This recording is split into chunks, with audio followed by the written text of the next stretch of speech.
1,500,000,000 8-ounce servings a year, except it's a leap year. That's almost 100 8-ounce servings per capita for 7 billion people in the world every year. And that's been going on since 1886.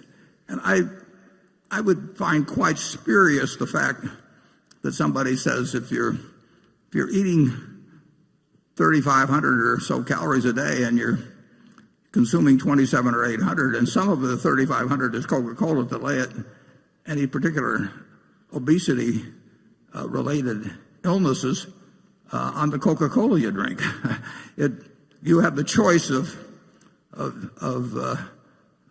consuming more than you use. I mean, and I make a choice to eat or to get 700 calories from this. I like fudge a lot, peanut brittle, and I am a very, very, very happy guy. And I don't know.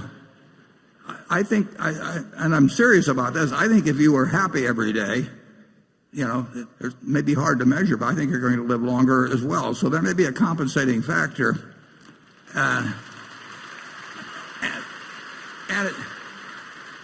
I really wish I'd had a twin, and that twin had eaten broccoli his entire life, and we both consumed the same number of calories. I know I would have been happier, and I think the odds are fairly good I would have lived longer. I think Coca-Cola is a marvelous product. I mean, if you consume 3,500 or 4,000 calories a day and live a normal life in terms of your metabolism, something's going to go wrong with your body at some point. But if you balance out the calories so that you don't become obese, I have not seen evidence that convinces me that I'll make it. It'll be more likely I reach 100 if I suddenly switch to water and broccoli. All right, Nicole Sinclair joining me now, and he's certainly not making any apologies for his addiction to junk food, right? What's your reaction to that whole Coke bit? Right. I mean, he is so funny. 25% Coke, Warren Buffett is, and he really has a lot of fun with it. Really, he says, he's happy and he lives long. He joked around, of course, if he had a twin that ate only broccoli, he thinks he would outlive that twin. Remember, 60% of his equity portfolio are these long-term conviction ideas. IBM, Kraft Heinz, Wells Fargo, American Express, IBM. Other than Kraft Heinz, he's owned all of these for a very long time, and they've done very well. So he is stuck behind Coke. He drinks a lot of it, and he's looking pretty good today. So that was a fun answer. Absolutely, and he's living a great long life. I know you had a special guest recently. You sat down with somebody from Burlington Northern Santa Fe. Yes, I spoke with the CEO of BNSF. And Alexis, when Warren Buffett announced the acquisition of BNSF in 2009, he said that it was an all-in investment in the future of America. He talked to me a little bit more about that. So we still have a lot of headwinds, specifically as a commodity super cycle is really coming to a close. Strong dollars, a headwind. Certainly the coal business is a headwind.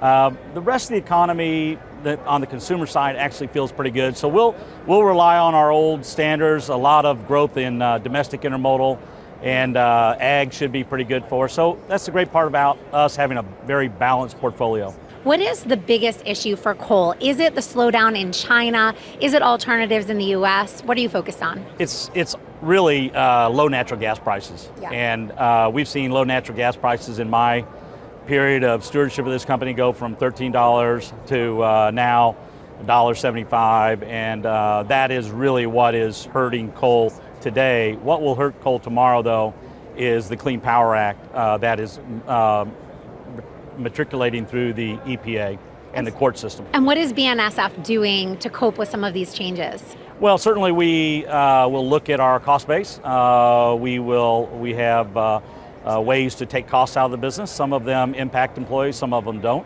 We'll look at our capital allocation process. But at the end of the day, what we really want to do is to find new growth opportunities to replace that lost business that we had. In last year's shareholder letter, Warren Buffett talked a lot about the investment in BNSF. Yeah. How important is that for the future of the business, and what can we expect in the year ahead? Yeah. So capital is really the lifeblood of any railroad, really of any network business like this. And so it's really important. We've got a great company in terms of the level of quality of our physical plant right now. We had the all-time safest year in our railroad from an employee injury standpoint, million train mile derailment standpoint. And that's really important for our employees as well as our communities. And a lot of that is due to the very, very strong infrastructure, the strong capital that we've been able to put in. Do you think more needs to be done from a national standpoint, investing in infrastructure here? Sure, so you hear that all the time. Of course, the problem is nobody wants to pay for it. The railroads have the great alternative of providing private capital, and that's what we do. The nearly $25 billion a year that the railroads collectively put in is about 99.5% all private capital. And that's really great for this country. We're taking ton miles off the highway. We're able to reduce the carbon footprint of our overall supply chain. What we really need to do next is to invest more money into the highway, what we call the interconnectors that feed into the railroad networks as well. Of course, the transportation sector is seen as a leading indicator for the economy, so BNSF's pulse is key. They were plagued by low commodity prices in 2015. That's something that Warren Buffett talked a little bit about today, but Berkshire is investing in the long term for the business. That remains very important, and BNSF, an important investment. He said today he would buy another one if he could, even at a higher price, so he stands behind it amid some near-term turbulence. All right, thanks a lot for bringing us that interview, Nicole. And I just want to get Andy's reaction real quick on the floor in the exhibition hall. What are your thoughts on BNSF and the challenges that they face? Nicole had mentioned the commodities prices. Well, it really does touch on a lot of the problems that Buffett faces in his portfolio right now. I mean, if you think about it, first of all, I was a little surprised when he bought the railroad, as he calls it, several years ago. It did benefit from the economic recovery coming out of the Great Recession, but now we're in a slow growth economy, number one. Number two, it's a very capital intensive business. That's been a subject of discussion this morning.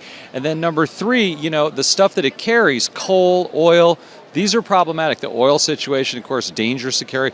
Coal, what happens when the coal business, as it declines, possibly even because of regulatory issues, how will that hurt the rail business? So this is something that Matt Rose, is certainly well aware of, has to deal with, and Buffett knows as well. But, these are headwinds as he himself characterized them.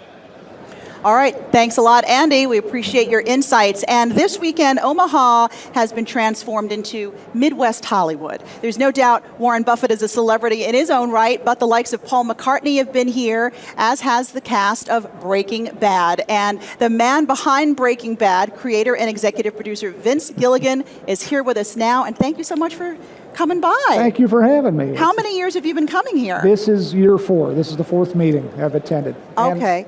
So now, what are you, I got to ask, what's this big-time Hollywood producer doing here?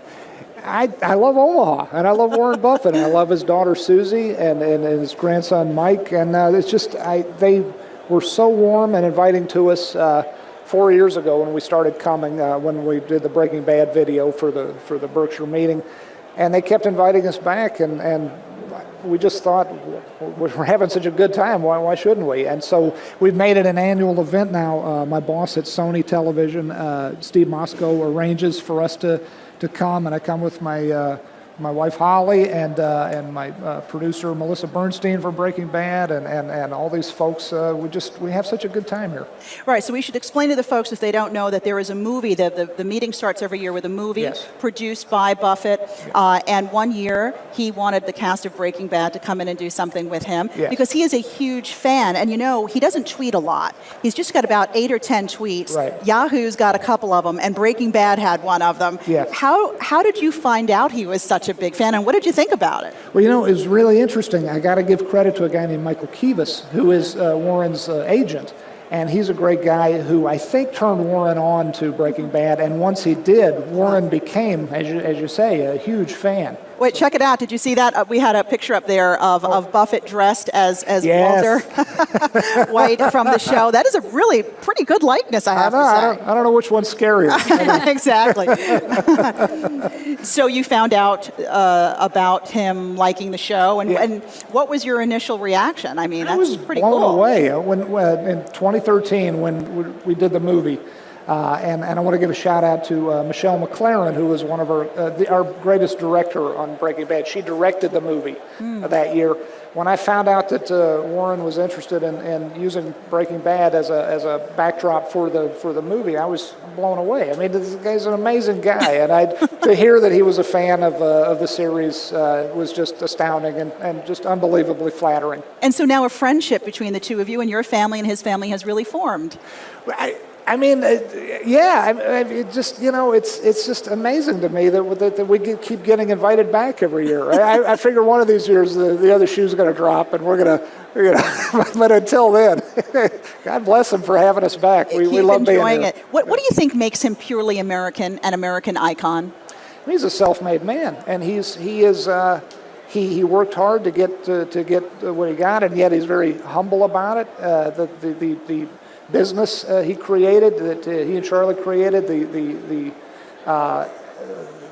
good that they've done for the shareholders is just it's just really, it's a truly a sort of an American story, and yet he's very humble about it, and he's he's just I don't know much about the stock market, and I'm oddly enough I haven't really tried to glean any stock knowledge from him, but why I like spending time, the little time I get to spend with him once a year, is I love how much he loves life and how much he loves his work and loves what he does. And to me, that's the best thing that Warren Buffett can teach folks, is just how to love what they do, find what that niche in their lives, find out what they're good at, and then enjoy it and live life to the fullest and be, enjoy it while you have it. That's what I've learned from him. His zest for life is definitely infectious, right? Absolutely. Now I know he's also a fan of the prequel Better Call Saul. Would you put him in your show? In a minute.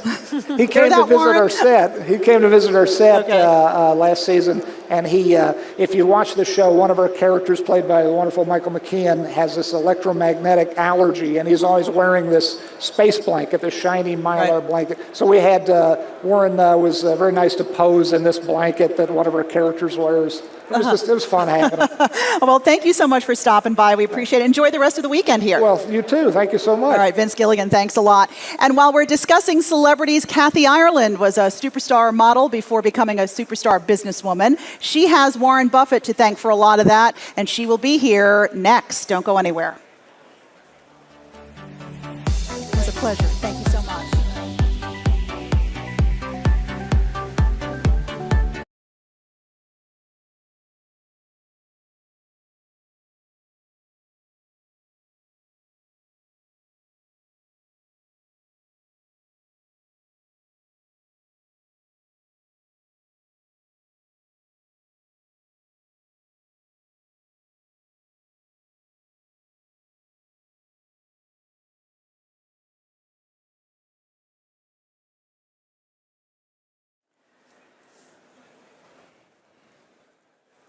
And welcome back to Yahoo Finance's exclusive live stream of the Berkshire Hathaway Annual Meeting. Nicole, I was a little bit jealous of one of the assignments you had when you first arrived in Omaha. Who'd you visit? Yeah, I had a pretty cool assignment. I visited Borsheim's Jewelers, and actually, this is one of the institutions here. It's one of the most profitable divisions of Berkshire Hathaway, and we went for a tour as they got ready for the throngs here this weekend. On Thursday afternoon, I happened to be sporting $10 million of jewels. I couldn't even say that, including a 50-carat yellow diamond ring. But get this, Berkshire shareholders are getting 30% off this weekend, so that $10 million of bling would cost a shareholder only $7 million. Take a look.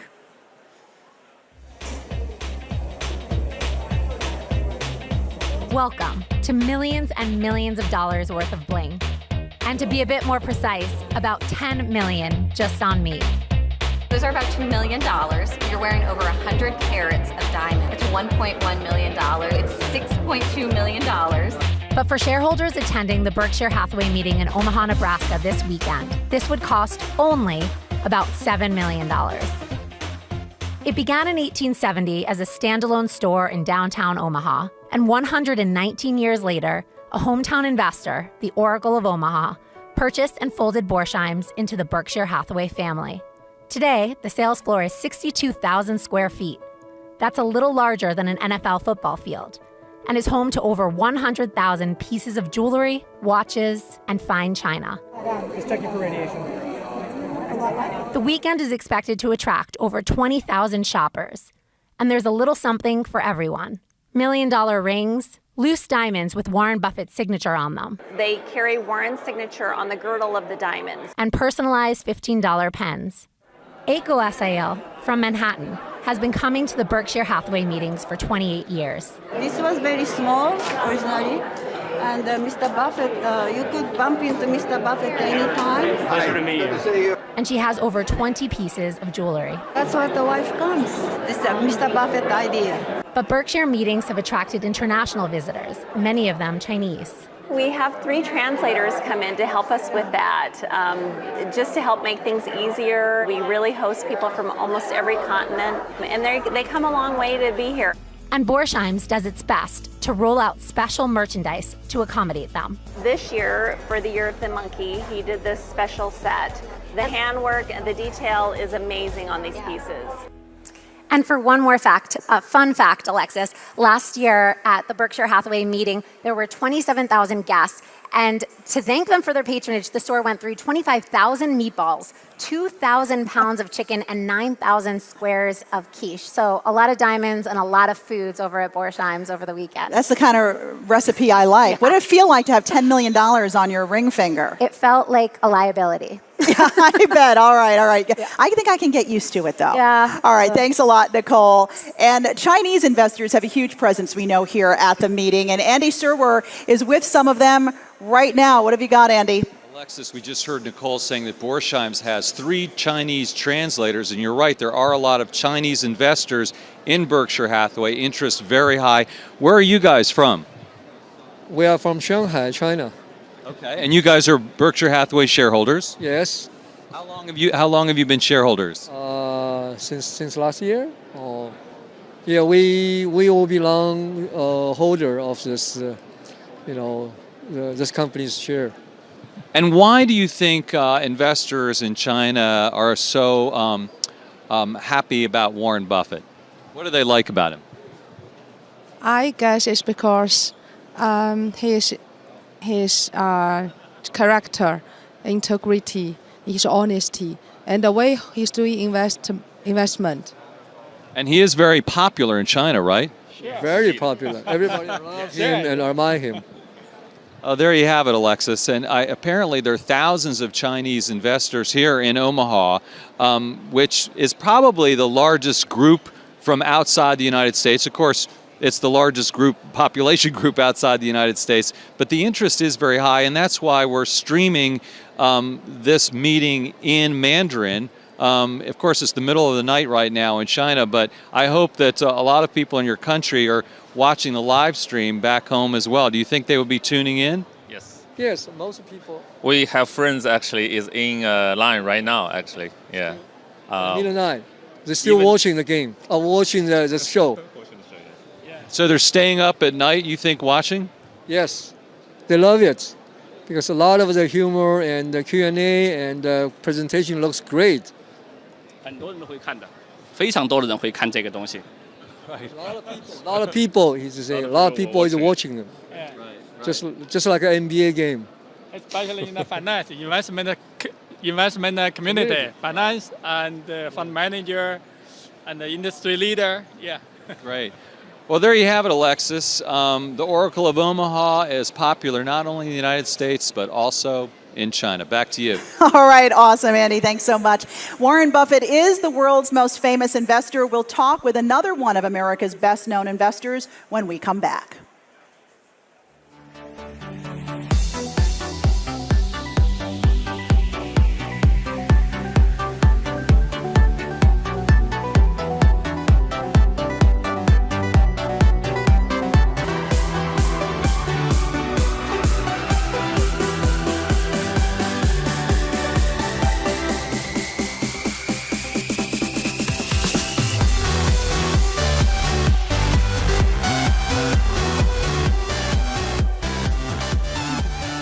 One of Berkshire Hathaway's companies, the Nebraska Furniture Mart, gave a big break to a woman who went from being one of America's top supermodels to one of America's top businesswomen. She is to my left, and I am talking, of course, about Kathy Ireland. For 23 years, she's grown her business to the point where it now brings in $2 billion in annual sales. Business powerhouse Kathy Ireland here in Omaha. So good to have you with us. Thank you. So exciting to be here. Now, how many years have you been coming to the This Berkshire is meeting? my 4th year to the shareholders meeting. Okay, but I know your relationship with Warren goes back further than that. It goes back further. Met Mr. Buffett through Irv Blumkin and the Blumkin family of the Nebraska Furniture Mart, our very first retail partner with Kathy Ireland Home. As you said, I'm so grateful to them to give us that start in this industry.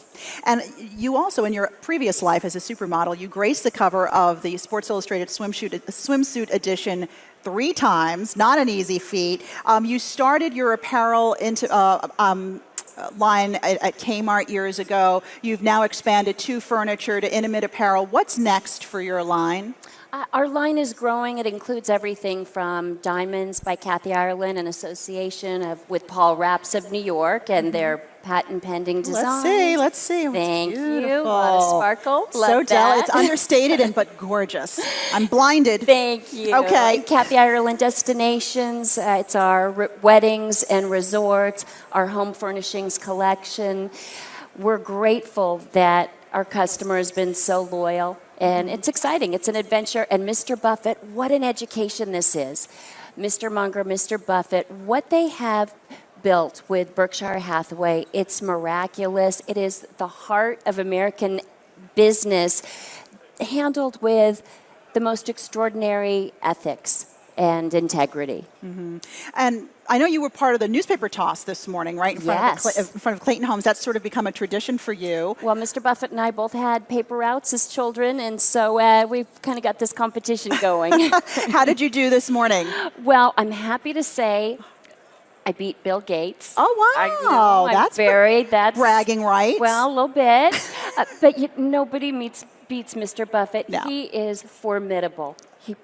I practice, but he's extraordinary, so he beat me. Oh, okay. All right. We'll give him that. Now, you say your products are designed for busy moms. You are a busy mom yourself. What's some advice you can give to women, working moms in the business world? All moms work whether you get paid or not, and nothing is harder than raising children. My advice is figure out your values, your priorities, put boundaries in place because they will be challenged. Work with good people. There's great advice that we're receiving here today that is applicable to all of us in all situations.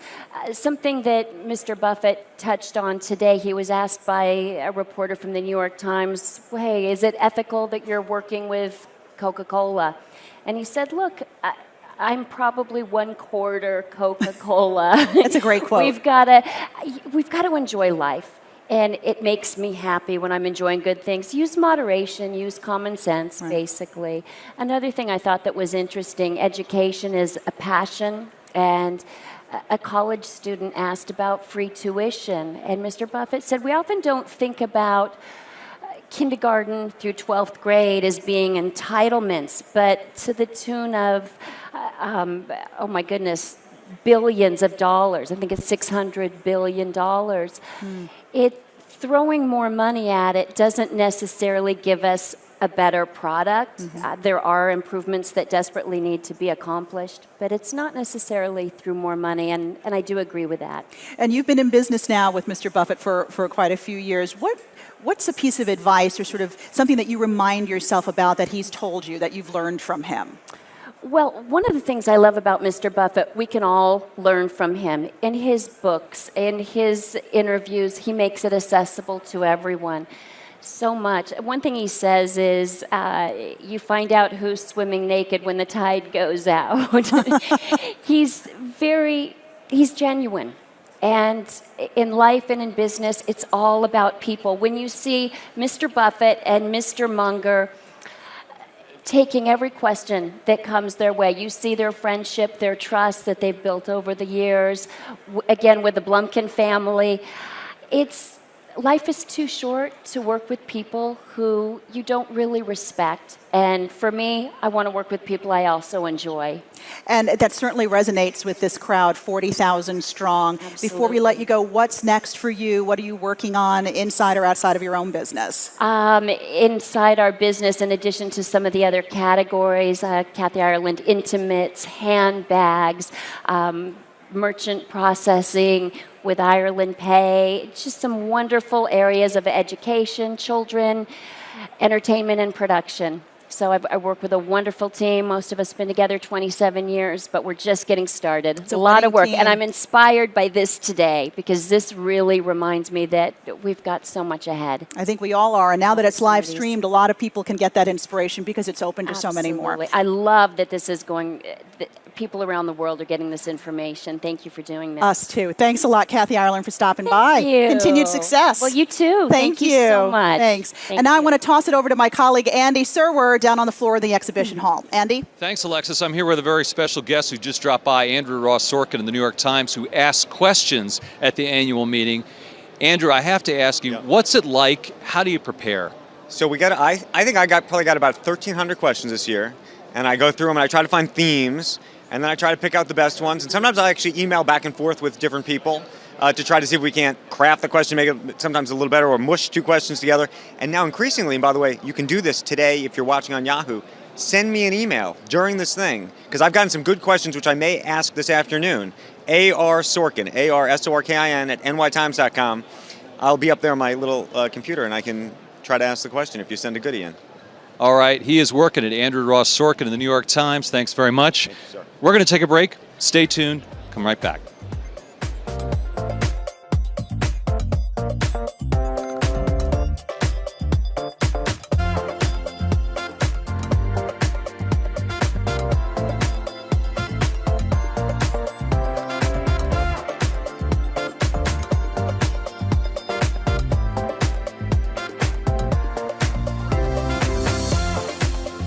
All right, welcome back, everyone. I'm here with legendary investor Mario Gabelli.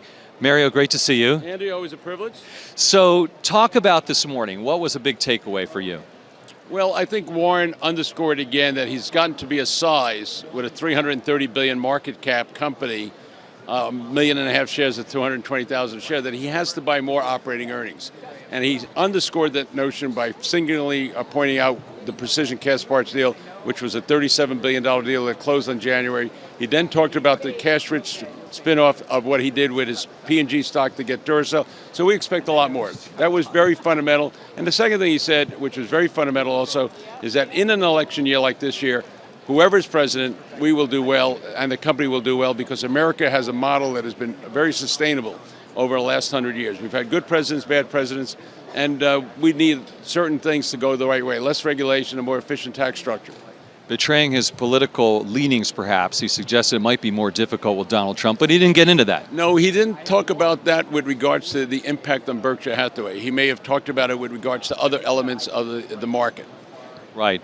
So, long-standing shareholder in Berkshire Hathaway? Yeah, we started a mutual fund. We started hedge funds, and then we started a mutual fund in the Gabelli asset 30 years ago, and we bought Berkshire Hathaway, and the stock was around $3,000 at that time. Anyway, we still have it at that tax basis, and we started a closed-end fund, and we own that.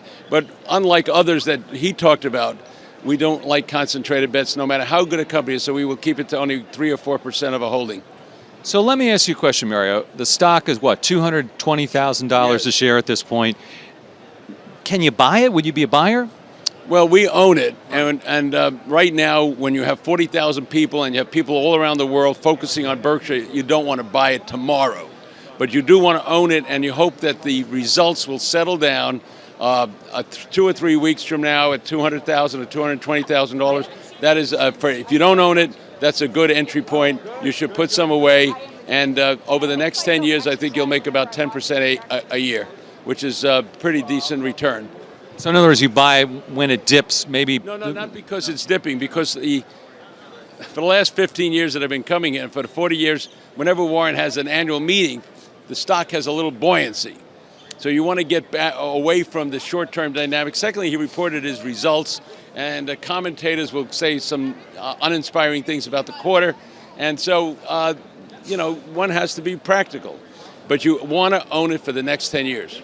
So what about the B shares? I know a lot of friends of mine say, I could never afford $220,000. I can buy a B share. Why are you shaking your head like that on the B shares? It doesn't matter. You walk into a pizza store, Andy, and you order a large pizza, and the guy says you want 4 or 8 slices. What are you going to tell him? You can't eat 8 slices, so therefore only give him 4? It's the same investment business. Okay? We have to be professionals about this. $220,000 if you hock your wife, you hock your house, you hock your husband, and sell your ring and buy it. All right. Are you concerned about some of the things that Buffett expressed some concern about, which is investing more in high capital intensive businesses? I've been doing research for 50 years. The ideal world was Tom Murphy's Cap Cities, which had derived the demand from the consumer sector. They would do cash flow that was inflation indexed, and CapEx was 5% of. So you never want to buy a business that's committed to putting capital back into the textile industry. Like Warren said, I learned that lesson a long time ago. So there's nothing new in regards to how he allocates capital. You do not, if you have $1 billion of EBITDA and you have to put $1 billion of CapEx to maintain it, you ain't making any money. So he is very good at cash sensitivity, private market value, what we call, he calls it intrinsic, I call it intrinsic, but we call it private market value. He understands the nature of allocation of capital and cash flow, and he's very disciplined, and that is because he controls the company. So what is it about this weekend, Mario? I mean, what do you get out of it? What does everyone get out of this? Why do they come? Well, first of all, we as a firm yesterday had 5 companies that did a fantastic job of presenting their story. So we would listen to companies like Lindsay, Valmont, which are in the water irrigation business. Union Pacific came in and addressed us in terms of an update on their business. We had 2 or 3 other, TD Ameritrade and other companies. So we do research. And the second thing we do is also talk to our friends who are potential clients, existing clients, and then we listen to the Berkshire Hathaway story, and we challenge ourselves with regards to the idea. So it's kind of a basic 101. It's like going and, as we described it about 15 or 20 years ago, capitalist Woodstock. That's right. So are you concerned? I mean, everyone's concerned. You mentioned owning the stock for 10 years. What about the classic succession issue here? None. What do you mean by that? Basically, I think the business has 3 large components. You've got the insurance business with a float. Agent has done a great job, and he's built up a good team. You've got the industrial companies that can be managed by several individuals. You've got the portfolio that is being groomed by Ted and Todd, and so not a problem. Do you have contact with the company? I mean, Buffett famously doesn't really communicate with institutional shareholders or shareholders generally except through ordinary communications. Does he speak out? I disagree with you completely. Okay. What do you think this meeting is about? He communicates very effectively here and through his annual report. It's one of the best annual reports that you will read. Jamie Dimon, the guy at M&T Bank, you read their annual reports and you got a good understanding of it. You read Berkshire Hathaway. If you don't want to read it, you're not going to understand it. Right. So I disagree with you completely on that. But there's no analyst meetings. There's no analysts, that he has to come to. He doesn't go to Wall Street. Well, he is the great educator. Students come from all around the world to listen to him. Secondly, if you want to understand what he does, all you have to do is go to Columbia Business School and get Graham, Dodd, Murray, and Greenwald's books, and you'll understand everything. All right. You plan on coming here next year? We've been here for 15 years. We hosted dinner on Friday night on behalf of Columbia Graduate School of Business. They had 500 people. We can't have any more capacity. We will continue to do this as long as Warren is allowing us to do it. All right, Mario Gabelli, thanks very much for your time, and great to see you. Great interview. Thank you, and thank you for your interest in our firm and everything we do for our shareholders. All right, Alexis, back to you. Thanks, Mario. All right, thanks a lot, Andy and Mario Gabelli. And, we've been following your tweets and what you're saying on social media. I know, Nicole, you've been tracking all of this. So what are people saying about this historic event? Well, it all started out with Warren Buffett's tweet yesterday, right. His 8th tweet. He has over 1 million followers, encouraging everyone to let him... Wait, that's not bad. You've got over 1 million followers, and you've only tweeted 8 times. Right, that's a good pretty good ratio. Follower ratio. But yeah, encouraging everyone to let him into your living room or to your mobile phone, wherever you may be. Yeah. So that really kicked off the weekend. But of course, people were really quick to jump on comments about sugar. That's always a hot topic. Yeah. Of course, he talked a lot about that with relation to the Coca-Cola question. Mm-hmm. everyone loved his quips. In the very beginning, he introduced himself and Charlie Munger, of course, a couple years older than me.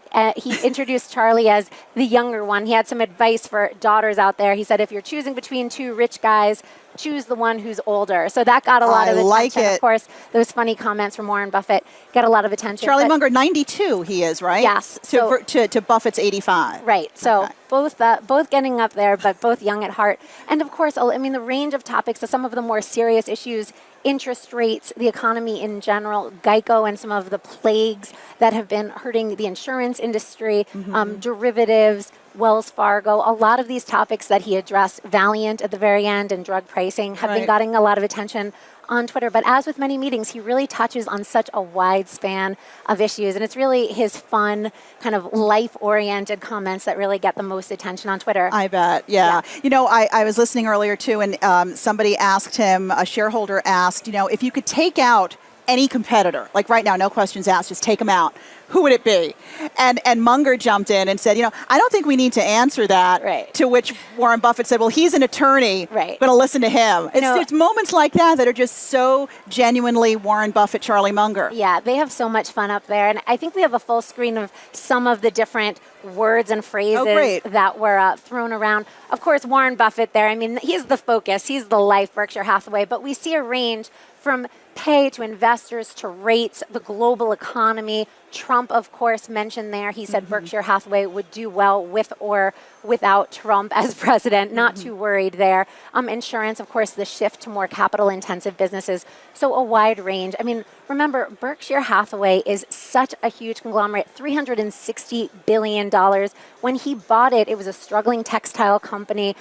He first invested in it in 1962. So he really has done so much, built it up from, frankly, nothing. And is still such a big part of the day in and day out at the company as well. I mean, some may think, well, maybe he's just a figurehead, you know, at 85 years old. Not true. He's still very much involved in all of these businesses. Absolutely. But at the same time, it's very decentralized. When you talk to any of the CEOs, he allows them, he trusts them to run their own businesses. He's the investor. He sees the long-term opportunities, but he's not micromanaging. That's very important. Benjamin Moore, whose CEO I spoke with yesterday, had said that he learned so much, but is given such autonomy. Of course, Warren Buffett promised in that case to remain loyal to the distributor model. He has stayed true to that. But beyond that, he really trusts the people that he hires. He checks in with them. He offers advice. And that's really the value that he adds. And, you know, yesterday I had a chance to speak with one of the subsidiaries of Berkshire Hathaway, the CEO of Dairy Queen, John Gaynor. And he said the same thing. He said, you know, it's great to be able to call him up and just he's very accessible and ask him for advice. Let's take a look at that interview. I know you had a couple of very special fans stop by earlier today, namely Mr. Warren Buffett with his buddy Bill Gates. Oh, what were they up to? Well, Warren and Bill were taking a little tour of the exhibit hall, and Warren always loves to come to Dairy Queen. And in fact, he always comes by and he will get a vanilla orange bar. Occasionally here, he'll get a dilly bar. And I hear that Mr. Bill Gates paid for Mr. Buffett this morning. I understand that because, in fact, our team, I think they're going to take those $2 bills, take them back to our corporate headquarters, probably put them in a frame. Absolutely. They deserve that. Now, Dairy Queen's been a subsidiary of Berkshire Hathaway since 1998. You've been CEO since 2008. So I'd imagine you've had some chats or some interaction with Mr. Buffett. Any words of wisdom he's shared with you or impressions that you can share with us? Yeah, I mean, the beauty of being owned by Berkshire is Warren really believes that each of the managers need to be able to run their companies. And that's really how it works. And Warren is always available. So if you have a question or an inquiry, you can get a hold of Warren. He makes himself readily available. Most importantly, though, we've been fortunate.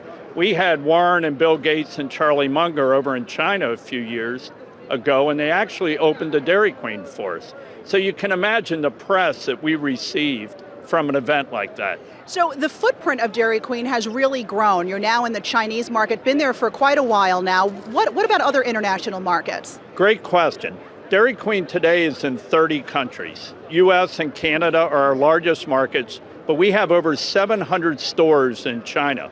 And this past year, we opened in Poland, we opened in Vietnam, and most recently, we opened in Jordan. So you will see continued expansion of Dairy Queen on an international basis. Now, we know Dairy Queen's based in Minneapolis. Minneapolis is going to see its minimum wage rise. It had one of the lowest minimum wages for quite some time. It's going to jump up to $9.50. How is that going to impact your business and the businesses of franchisees? Well, it's an issue that we're all dealing with. But as companies not only in the fast food industry, but in other industries, the thing that we need to remember is many people started Dairy Queen, teenagers, and it's their very first job. So we really believe that people need to be paid a fair wage, but it will be a matter of how quickly that minimum wage actually does increase. We know that Mr. Buffett has actually said publicly he's not a big fan of the minimum wage, of raising it, and he's more of a fan of the earned income tax credit. Yeah, I've heard Warren say that as well. And I think it is an issue that our franchisees are looking at. But in our business, it's not only labor. Food costs, occupancy costs are also, they play a major role in a Dairy Queen store. So that hasn't impacted summer hiring for your company? It really hasn't. Summer hiring, we have a lot of people that love to get started at Dairy Queen. In fact, at the meeting over the next couple days, every year I have people come up to me and bring pictures and say, my very first job was at Dairy Queen. That's really special. Now, we know you have moved beyond soft serve ice cream. You're now doing actual grill food, right? You've got the grill there. How's that going? Actually, quite well. Our concept Grill and Chill is a full quick service restaurant. We have great sandwiches, hamburgers, chicken strip baskets. This year, we rolled our DQ Bakes platform. So we have specialty sandwiches, hot snack melts, hot desserts. But most importantly, this week we rolled the Royal Blizzard. What is the Royal Blizzard? Well, we took the great iconic Blizzard brand and we create a vortex in it. So for example, the Royal Blizzard, the Royal Oreo Blizzard will have cold fudge in the middle. Ooh. The New York cheesecake will have our great strawberry topping in the middle. So we're taking the Blizzard to a whole new level. All right, we know that Warren Buffett is in the house. We are just seconds away from him taking the stage again with Charlie Munger for the Q&A portion to resume. Andy, he didn't talk at all about succession in the first part of the Q&A session. You think he might talk about it this time? Well, invariably, he's going to be asked about it, and he usually gives a few clues, to Buffettologists. They're always gleaning a few more things every year. But I think he's going to play his cards pretty close to his vest. It's interesting to me when you hear, just going back to that Dairy Queen interview, though, Alexis. Okay, I guess we've got to hop here. Okay. He's walking over to the stage right now. These 40,000 people have reassembled in CenturyLink Center to hear him, and he's entering the stage. Let's listen in.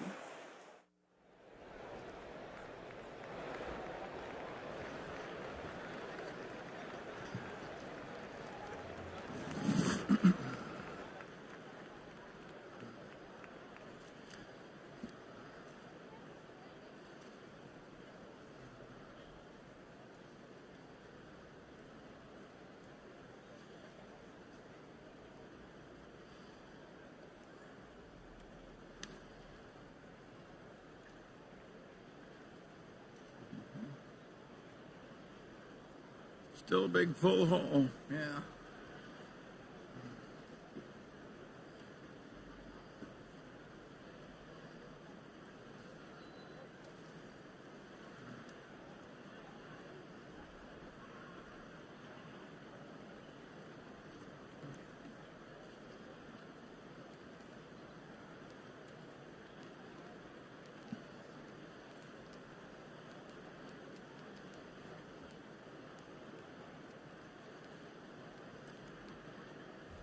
Okay, if you'll take your seats, we'll get underway.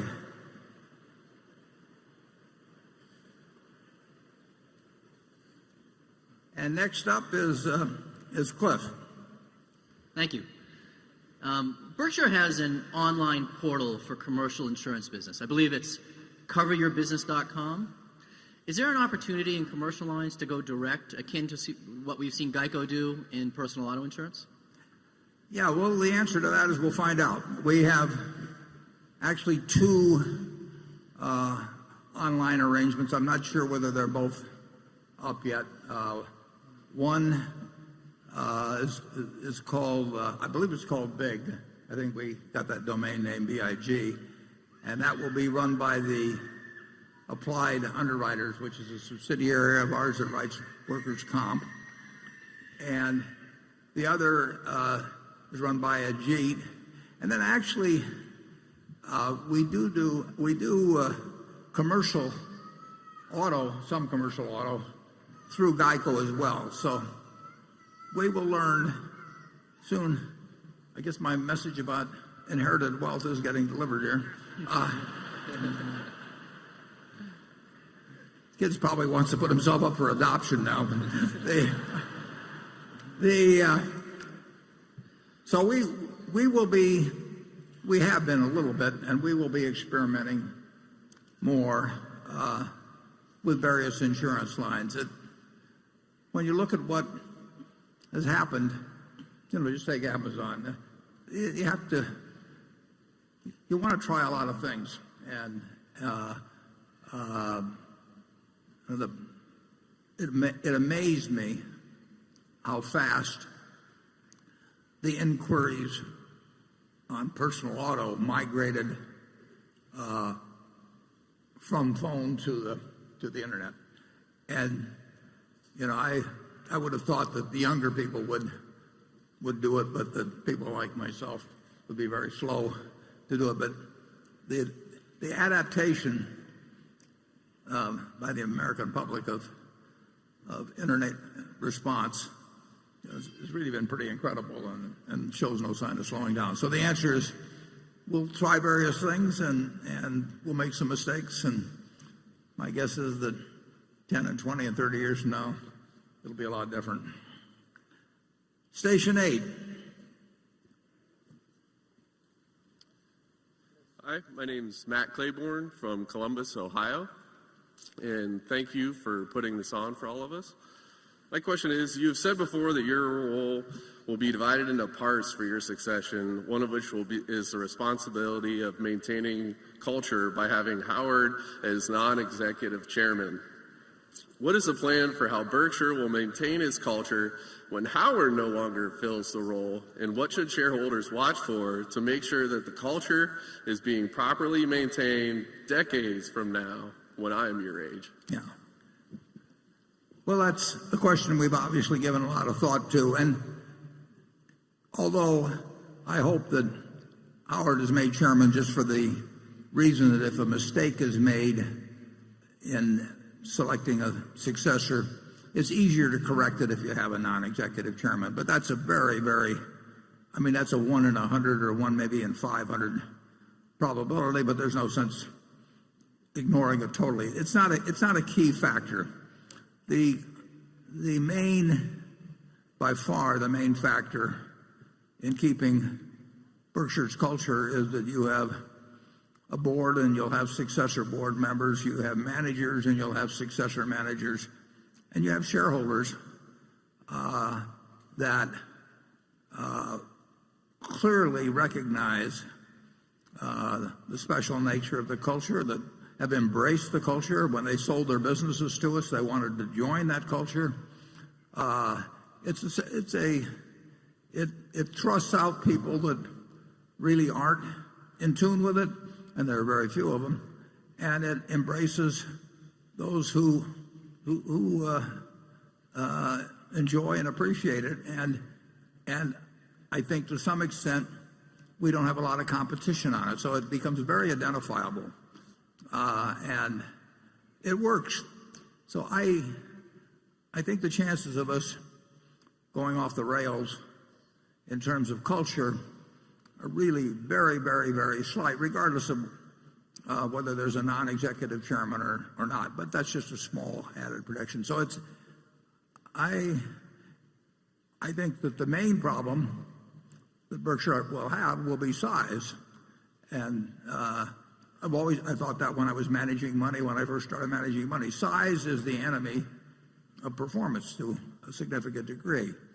But I do think that the culture of Berkshire adds significantly to the value of the individual components viewed individually. And I don't see any evidence that there'd be any board member, any managers or anything that could in any way really move away from what we have now for many, many decades. Charlie? I'm even more optimistic than you are. I've never noticed it. I really think the culture is going to surprise everybody by how well it lasts and how well they do. They're going to wonder why they ever made any fuss over us in the first place. It's going to work very well. We've got so many good ingredients in place just in terms of the businesses and the people already here, at the companies. That's what I'm saying. There's just so much power in place. Another thing that's interesting is how little turnover we get in it too. So that the number of managers that have been needed, we've had to replace in the last 10 years are very few. Without a retirement age, and I tend to bring that up at every meeting to reinforce the idea. But without a retirement age and with people working because they love their jobs and they like the money as well, but their primary motive is that they really like accomplishing what they do in their jobs. And that means that we get long tenure out of our managers, so the turnover is low. The directors are not here for the money. And so we have great tenure among the directors, and I would argue that's a huge plus. It's going to go on a very long time. Andrew? Thank you, Warren. The following question comes from Aritz Galdos, and several other shareholders asked similar questions that are part of this as well. It's a bit of a multi-part question. About 24 men and women work with you, Warren, at our corporate office. I see from last year the quality of the picture has been improved in the annual report, so congratulations on that. However, looking at it, there is something that comes to anyone's attention, and is the lack of diversity among the staff. A 2015 analysis by Calvert Investments found that Coca-Cola was one of the best companies for workplace diversity, while Berkshire Hathaway was one of the worst. You've explicitly stated that you do not consider diversity when hiring for leadership roles and board members. Does that need to change? Are we missing any investment opportunities as a result? And do you consider diversity, however defined, of company leadership and staff when analyzing the value of a company that you may want to purchase? Well, it's a multiple-part question. The answer to the last one is no. What was the one before it? You've explicitly stated you do not consider diversity when hiring for leadership roles and board members. Does that need to change, and are we missing any investment opportunities as a result? No, we will select board members, and we lay it out, and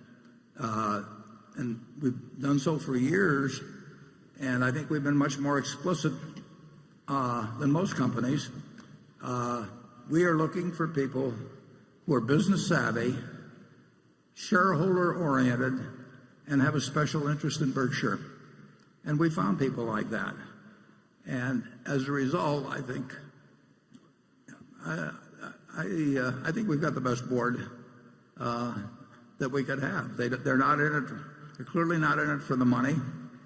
I get called by consulting firms who've been told to get candidates for directors for other companies. And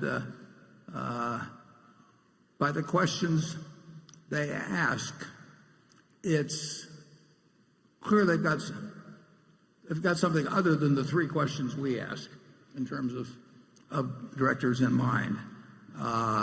They really want somebody whose name will reflect credit on the institution, which means a big name. One organization recently, the one that did the blood samples with small pricks, they got some very big names on their board. And Theranos, I think, is that the way you pronounce it, Charlie? Theranos? Yeah. Yeah, and I mean, the names are great, but we're not interested in people that want to be on the board because they want to make $200,000 or $300,000 a year, for 10% of their time. And we're not interested in the ones for whom it's a prestige item. and who want to go and check boxes or that sort of thing. So I think we will continue to apply that test, business savvy, shareholder oriented, and with a strong personal interest in Berkshire. And every share of the Berkshire that our shareholders own, they bought just like everybody else in this room. They haven't gotten them on option, or they haven't gotten, I've been on boards where they've given me stock. I get it for breathing, basically. That half a dozen places that are maybe 3 or 4 that I was on the board of. We want our shareholders to walk in the shoes, our directors to walk in the shoes of shareholders. We want them to care a lot about the business, and we want to be smart enough so that they know enough about business that they know what they should get involved in and what they shouldn't get involved in. The people in the office, I'm hoping that when we take the Christmas picture again this year, they're exactly the same 25 that were there last year, even though we might have added 30,000 employees elsewhere and maybe 10 billion of sales or something like that. It's a remarkable group of people. And just take this meeting. Virtually every one of the 25, our CFO, my assistant, whoever, they've been doing job after job connected with making this meeting a success and a pleasant outing for our shareholders. It's a cooperative effort. The idea that you would have some department called Annual Meeting Department, and you'd have a person in charge of it, and he would have an assistant, and then they would go to various conferences about holding annual meetings and build up, and then they hire consultants to come in and help them on the meeting. We just don't operate that way. And it's a place where everybody helps each other.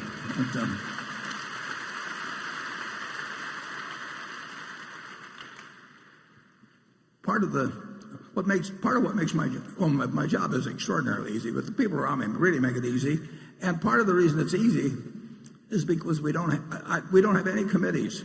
Maybe we have some committee I don't know about, but I've never been invited to any committees. I'll put it that way at Berkshire. And we may have a PowerPoint someplace. I haven't seen it, and I wouldn't know how to use it anyway. We just don't have make work activities, and we might go to a baseball game together or something like that. But I've seen the other kind of operation, and I like ours better. I'll put it that way. Charlie? Well, years ago, I did some work for the Roman Catholic Archbishop of Los Angeles. And my senior partner pompously said, you don't need to hire us to do this. There's plenty of good Catholic tax lawyers. And the Archbishop looked at him like he was an idiot and said, Mr. Peeler, he says, last year I had some very serious surgery, and I did not look around for the leading Catholic surgeon. That's the way I feel about board members.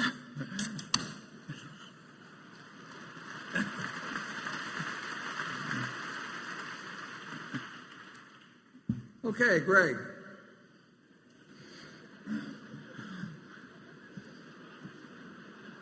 Warren, Greg. While Berkshire has authorized a share repurchase program originally aimed at buying back shares at prices no higher than 10% premium to the firm's most recent book value per share, a figure that was subsequently increased to repurchase shares at prices no higher than 20% premium to book value, there has been relatively little share repurchase activity during the last 4.5 years. Even as the shares dipped down below the 1.2 times book value threshold during both January and February of this year, if you base it on a buyback price calculated on Berkshire's book value per share at the end of 2015, a number that had not yet been published when the stock did dip that low. Given your belief that Berkshire's intrinsic value continues to exceed its book value, with the difference continuing to widen over time, are we at a point where it makes sense to consider buying back stock at a higher breakpoint than Berkshire currently has in place? And would you ever consider stepping in and buying back shares if they did dip down below 1.2 times book value per share, even if that prior year's figure had not yet been released? Yeah. Greg, you mentioned that it sold below 1.2, and I don't think that's correct. I keep a pretty close eye on that. And it's come fairly close to 1.2, but I could almost guarantee you that it has not hit 1.2, or we would have done it. And I'd be happy to send you figures on any day that you might feel that it did hit the 1.2.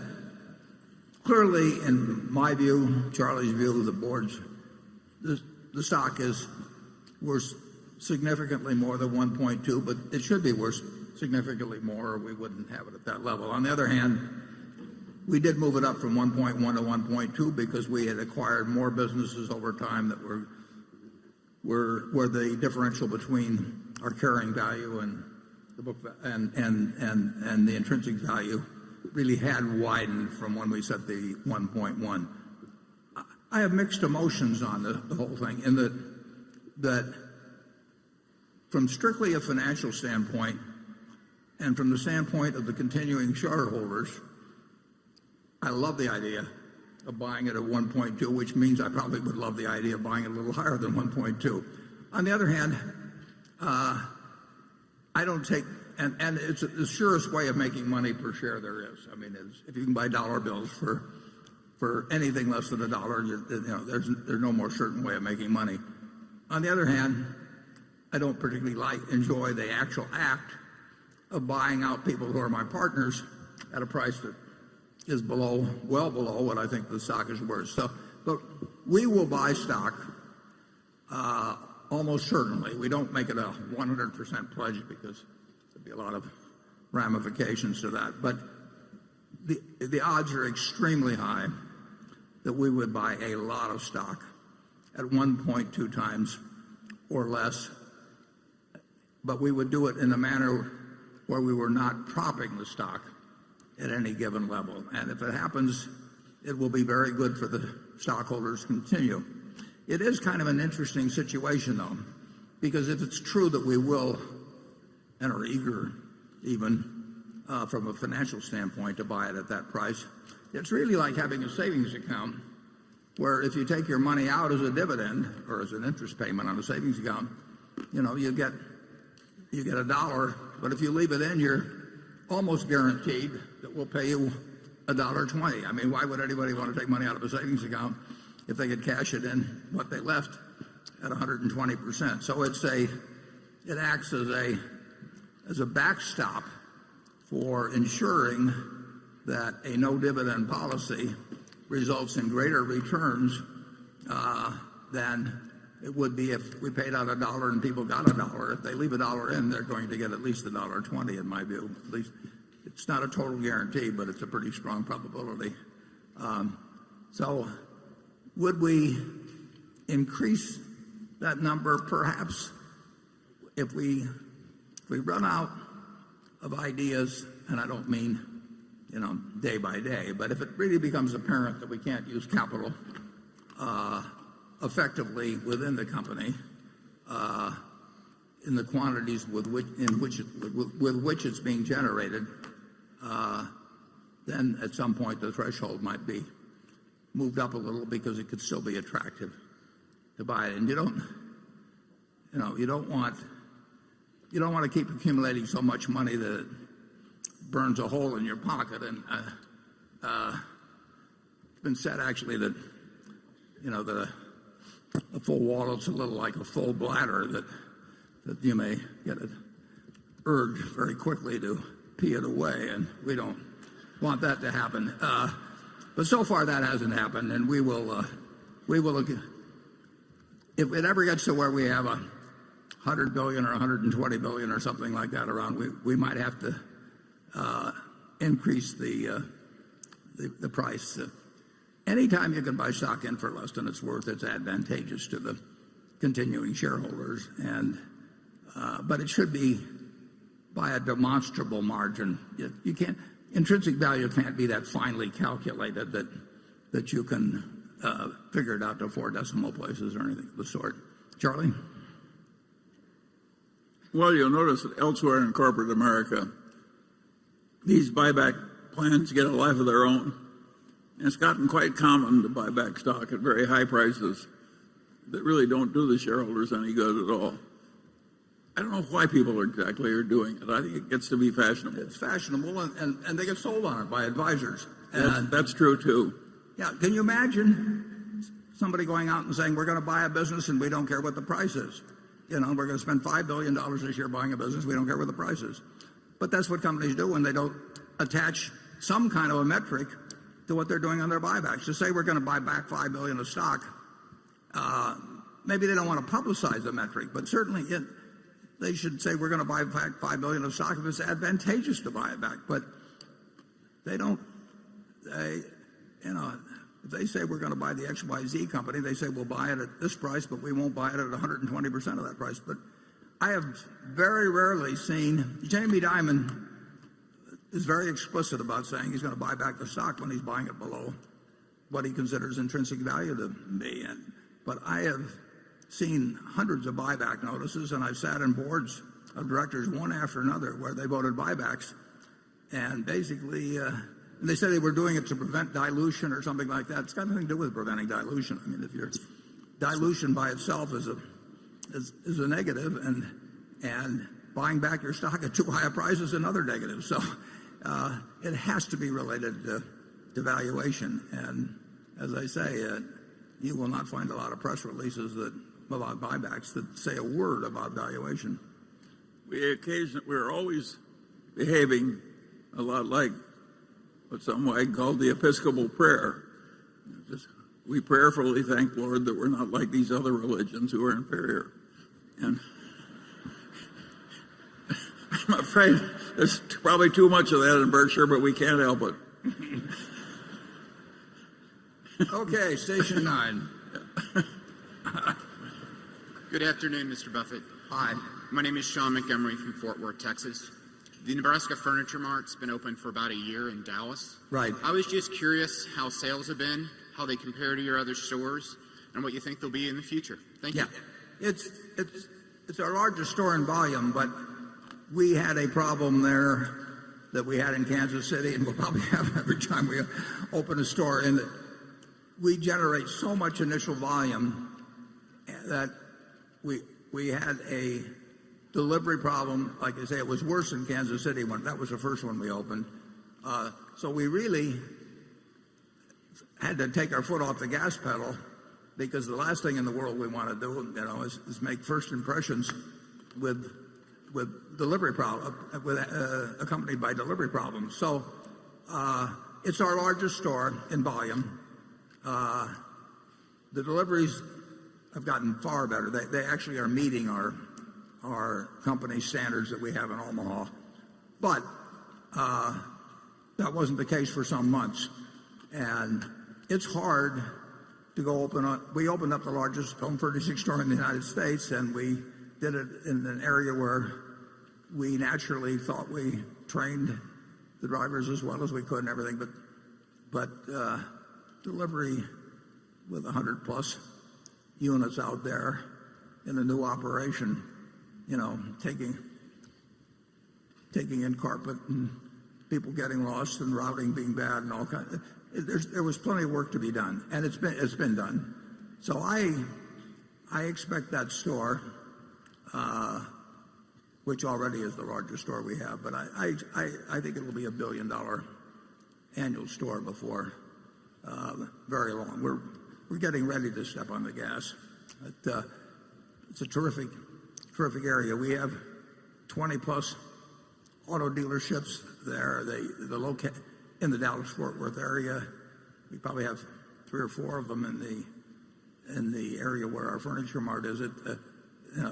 They can't build fast enough down there. Toyota's moving there. Lexus. It already is a great store, but it's going to be something even far beyond that. We've opened up about 4 food places so far. We got 4 or 5 more in the works, and they're doing terrific volumes. I'm starting to sound like Donald Trump here, tremendous, terrific, fantastic. I've never seen anything like it. Just wait till next year. I'll come back. I'll really be in shape then. It's doing well. we couldn't have picked a better area. We have over 400 acres that we were very fortunate in corralling a whole bunch of land, and we're bringing prices and variety like nobody's seen, and now we just got to bring delivery like nobody's ever seen. Okay, Carol. This question comes from Chris Gaccio of New York. Mr. Buffett, you have expressed concern about cyber, biological, nuclear, and chemical attacks, but preventing catastrophe is not getting enough attention. For example, a bill passed the House unanimously to harden the electric grid against the high-altitude nuclear explosion. Not too many bills passed unanimously these days, but then the bill got bottled up in the Senate. Have you considered funding? Wouldn't it be a good idea for you to consider funding a lobbying and educational campaign to promote the public good in this area and counteract industry lobbyists who are often more interested in short-term profits? Yeah, well, in my view, there's no problem remotely like the problem of what I call CNBC, cyber, nuclear, chemical, and biological attacks that either by rogue organizations, even possibly individuals, rogue states. I mean, you know, you can think about a lot of things, and it will happen. I think we've been both lucky and, frankly, the people have done a very good job in government, because government is the real protection on this, in not having anything since 1945. We came very, very close during the Cuban Missile Crisis, and I don't know what the odds were, but I do think that if there had been, I can think of many people that if they'd been in place of either Kennedy or Khrushchev, we would have had a very different result. And it's the ultimate problem. It's, as I put in the annual report, it's the only real threat to Berkshire's external threat to Berkshire's economic well-being over time. And I just hope when it'll happen, I hope when it happens that it's minimized. But the desire of psychotics and megalomaniacs and religious fanatics and whatever to do harm on others is a lot more when you have 7 billion people on Earth than when you had 3 billion or so, which is the case when I was born, less than 3 billion. And unfortunately, there are means of doing it. You know, if you were a psychotic back far enough, you threw a stone at the guy in the next cave, and there was a sort of linear relationship of damage to psychosis. But and that went along, you know, through bows and arrows and spears and cannons and various things. And in 1945, we unleashed something like the world had never seen, and that is a pop gun compared to what can be done now. So there are plenty of people that would like to cause us huge damage. And I came to that view when I was in my 20s, and in terms of my philanthropic efforts, I decided that that was one of two issues that I thought should be the main issue. And I got involved with all kinds of things like the concern. You supported the Pugwash Conference year after year after year, practically all by yourself. Yeah, Union of Concerned Scientists, and I've given some money to the Nuclear Threat Initiative that is going to create a sort of a Federal Reserve System, a bank to uranium that will take away some of the excuse for countries to develop their own highly enriched uranium. So, but it's overwhelmingly a governmental problem. And when you're dealing, and it should be, and I think it actually has been the top priority for president after president. It's not the thing they can go out and talk about every day, and they don't want to scare the hell out of everybody, and they also don't want to tip people's hands as to what they're doing. But being in the insurance business, You don't have to even be in the insurance business. You know that someday somebody will pull off something on a very, very, very big scale that will be harmful. Maybe the United States is probably the most likely place it happens, but it could happen in a lot of other places. And that's the one huge disadvantage to innovation. I mean, people. Warren, I think he also asked, why don't we, Berkshire, spend a lot more time telling the government what it should be doing and thinking? Well, I've tried telling people. Nobody disagrees with you on it. It seems sort of hopeless to them. I mean, they don't know what to do beyond what they're doing. And incidentally, they've done a lot of things. I mean, not all gets publicized, but and I think Kennedy and Khrushchev. I mean, Khrushchev shouldn't have been sending it over to Cuba, but at least he had enough sense when he knew Kennedy meant business to turn the ships around. But you can't count on there being Kennedys and Khrushchevs all the time in charge of things, and the mistakes that are made. I see the mistakes that are made in business or human behavior, where people act so contrary to their own long-range self-interest that humans are very, they've got a lot of frailties.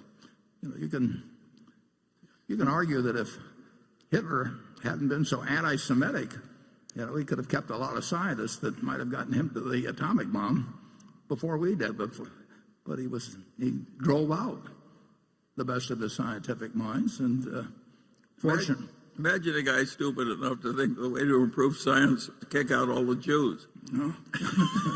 It was the hero of the 20th century may have been Leo Szilard. I mean, Leo Szilard is the guy that got Einstein to co-sign a letter to Roosevelt and say, one side or the other is going to get this, and we better get it first. Basically, he said it much more elegantly than that. You can go to the internet and look up the letter, but we've both been good and we've been lucky. But if you remember post 9/11,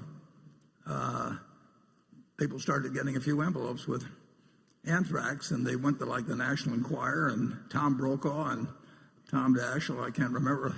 I mean, who knows what mind when you've got a mind that's going to send anthrax to people.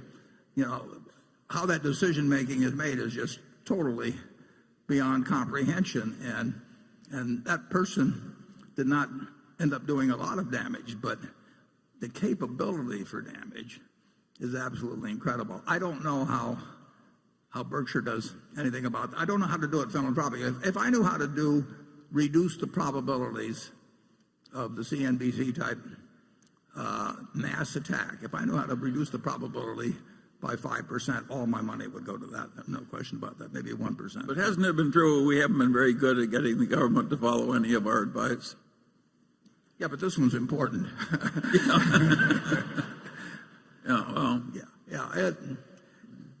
Nobody argues with you about it. They just sort of throw up their hands, and some people work for a while on it and just get discouraged and quit. I was involved. I forget the exact name of it, but their idea was a bunch of nuclear scientists. This is long ago, but their idea was to affect elections in small states. The theory being that government was the main instrument, and you would have the maximum impact. And I just one after another, people took it up and got discouraged. I don't think it's because we've had the wrong leaders. I think our leaders have been good on this. I think that any candidate. I do not worry about the fact that either Clinton or Trump would regard that as the paramount problem of their presidency. But I just don't know. The offense can be ahead of the defense, and you can win the game 99.99% of the time, but eventually anything that has any probability of happening, will happen. I wish I could give you a better answer. Charlie, have you got any? I have no hope of giving a better answer. That's what they all say to me. Yeah. Jonathan. The Lubrizol lubricant additives business is one of your 6 largest non-insurance units, but there's been relatively little disclosure about its performance since it was acquired nearly 5 years ago. Can you please update us on how the core business has done and how the competitive landscape and end markets have evolved since it was acquired? I know the core business is not a growth business, but has the increase in miles driven helped their top line at all? Could you also talk about the performance of 1 or 2 of their more important bolt-on acquisitions, whether it be ChemTool, the pipeline flow improver company, Warwick, Weatherfield, or Lipotech? Yeah. The additive business, there's 4 companies in it, basically, and it's a no-growth but very good business, and we're the leader. So it has performed almost exactly as you would anticipate since purchase, and other specialty companies some of which might have growth possibilities, but they're small. So Lubrizol overall on an operational basis has been very much as we anticipated, or you would have anticipated if you looked at the prospectus at the time we bought it. They made one large acquisition, which was a big mistake, and that was in the oil field, especially chemical area, and was made just about the time that, or even a little after that oil took a nosedive. So we've had some decent acquisitions there, but the biggest acquisition should not have been made. We still got the fundamental earning power of the additives business and everything. That has not disappointed us in any way. It's a very well-run operation that way, but it's not a growth operation. Charlie? Nothing to add. Okay. Station 10. Hello.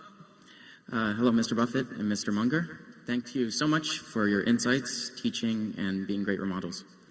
My name is Eric Soberger, a violinist based in New York City. My question for both of you is related to psychological biases. Through Berkshire Hathaway's operations, you get a very good read on macroeconomic factors, yet Berkshire does not make investment decisions based upon macroeconomic factors. How do you control the effect of information, such as knowing macroeconomic factors, or the anchoring effect of knowing stock prices, because after a while, it's hard not to once you've analyzed them before? And how does that influence your rational decision-making, whether you should ignore it or whether you should try to use it in a positive way? Well, Charlie and I are certainly, we read a lot. And we're interested in economic matters and political matters for that matter. And so we know a lot, or we're familiar a lot, I should say, with almost all the macroeconomic factors. That doesn't mean we know where they're going to lead. We don't know where zero interest rates are going to lead, but we do know what's going on if we don't know what is likely to... Warren, there's a confusion here. It says microeconomic factors. We pay a lot of attention to those. Oh, yeah. If you talk about macro, we don't know any more than anybody else. Yeah. He summed it up. In terms of the businesses we buy, and when we buy stocks, we look at it as buying businesses, so they're very similar decisions. We try to know all, or as many as we can know, of the microeconomic factors. I like looking at the details of a business, whether we buy it or not. I mean, I just find it interesting to study the species, and that's the way you do study it. So I don't think there's any lack of interest in those factors or denying the importance of them. So am I getting at his question or not, Charlie? Well, there hardly could be anything more important than the microeconomics. That is business. Business and microeconomics are sort of the same term. I guess economics is what we do and macroeconomics is what we put up with. Yeah. The anchoring effect, I mean, how do you deal with that as well? Well, we're not anchored with what we're ignoring. I see. But Charlie and I are the kind that literally find it interesting in every business. Well, we like to look at microfactors. When we buy a See's Candy in 1972, there may have been 140 shops or something. We'll look at numbers on each one, and we'll watch them over time, and we'll see how third-year shops behave in the second year. And we really like understanding businesses.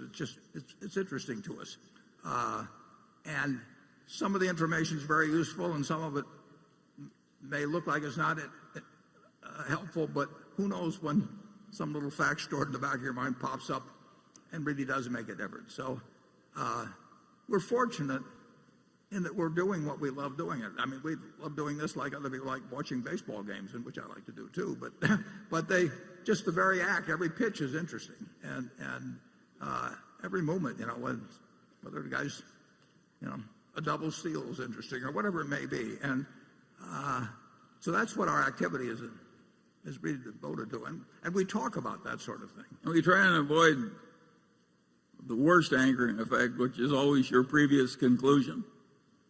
We really try and destroy our previous ideas. Charlie says that if you disagree with somebody, you ought to be able to state their case better than they can. Absolutely. And at that point, you've earned the right to disagree with them. Otherwise, you should keep quiet. It would do wonders for our politics if everybody followed my system.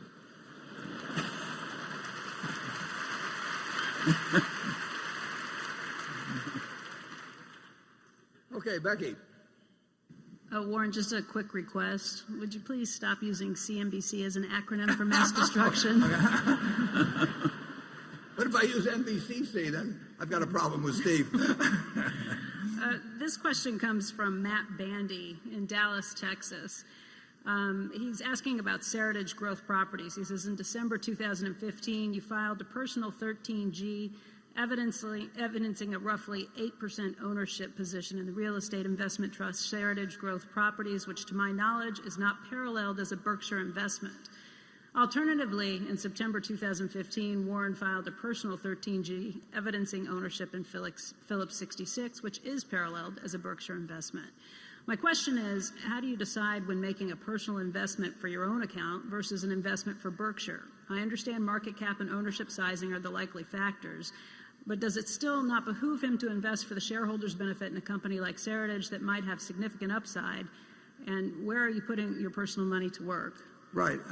I do not own a share, or never have owned a share of Phillips 66. So I'm not sure where that person, what he's referring to. It may be that there's some way when the form is filled out that because I'm CEO of Berkshire, that on some line it imputes ownership to me or something. But the answer is I've never owned a share of Phillips. And Seritage is a real estate investment trust that had a total market value of under $2 billion when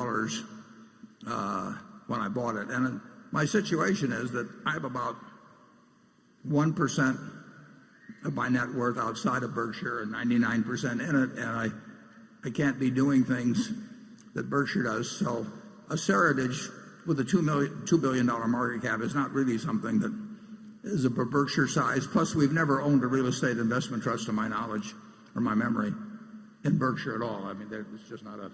So I could buy that and not have any worry about a conflict with Berkshire. As a practical matter, my best ideas I hope they're my best ideas, are off limits for me because they go to Berkshire if they're sizable enough to have a significance to Berkshire. We will not be making investments unless it's something very odd.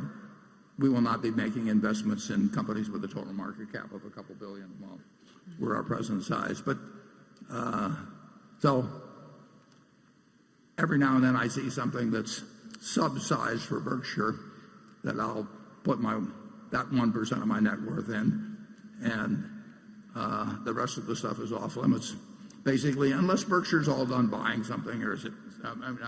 I own some wells that I bought a long, long time ago, and Berkshire was not interested in. I mean, we bought enough or something at the time, or maybe we didn't have money for investment, but I try to stay away from anything that could conflict with Berkshire. And if I've been buying Phillips when Berkshire was buying Phillips, or prior, or subsequently, there could be a case where it'd be okay when we might have hit some limit. But the answer is I didn't buy any, and I've never owned any. Charlie? Well, part of being in a position like that we occupy, you really don't want conflict of interest or even the appearance of it. And it's been 50 or 60 years. When have we embarrassed Berkshire by some of us side conduct? Both of us have practically nothing of significance in the total picture outside of Berkshire. I've got some Costco stock. I'm the director of Costco. Berkshire's got some Costco stock. There are 2 or 3 little overlaps like that, but basically, Berkshire shareholders have more to worry about than some conflict that Warren and I are going to give it. We're not going to do it. It may sound a little crazy, and it's only because I can afford to say this, but I would much rather make money for Berkshire than for myself. I mean, it isn't going to make any difference to me anyway. I've got all the money I could possibly need and way more. And on balance, my personality, everything's more wound up in how Berkshire does than I am myself, because I'm going to give it all away. So I know my end result is 0, and I don't want Berkshire's end result to be 0. So I'm on Berkshire's side. Cliff?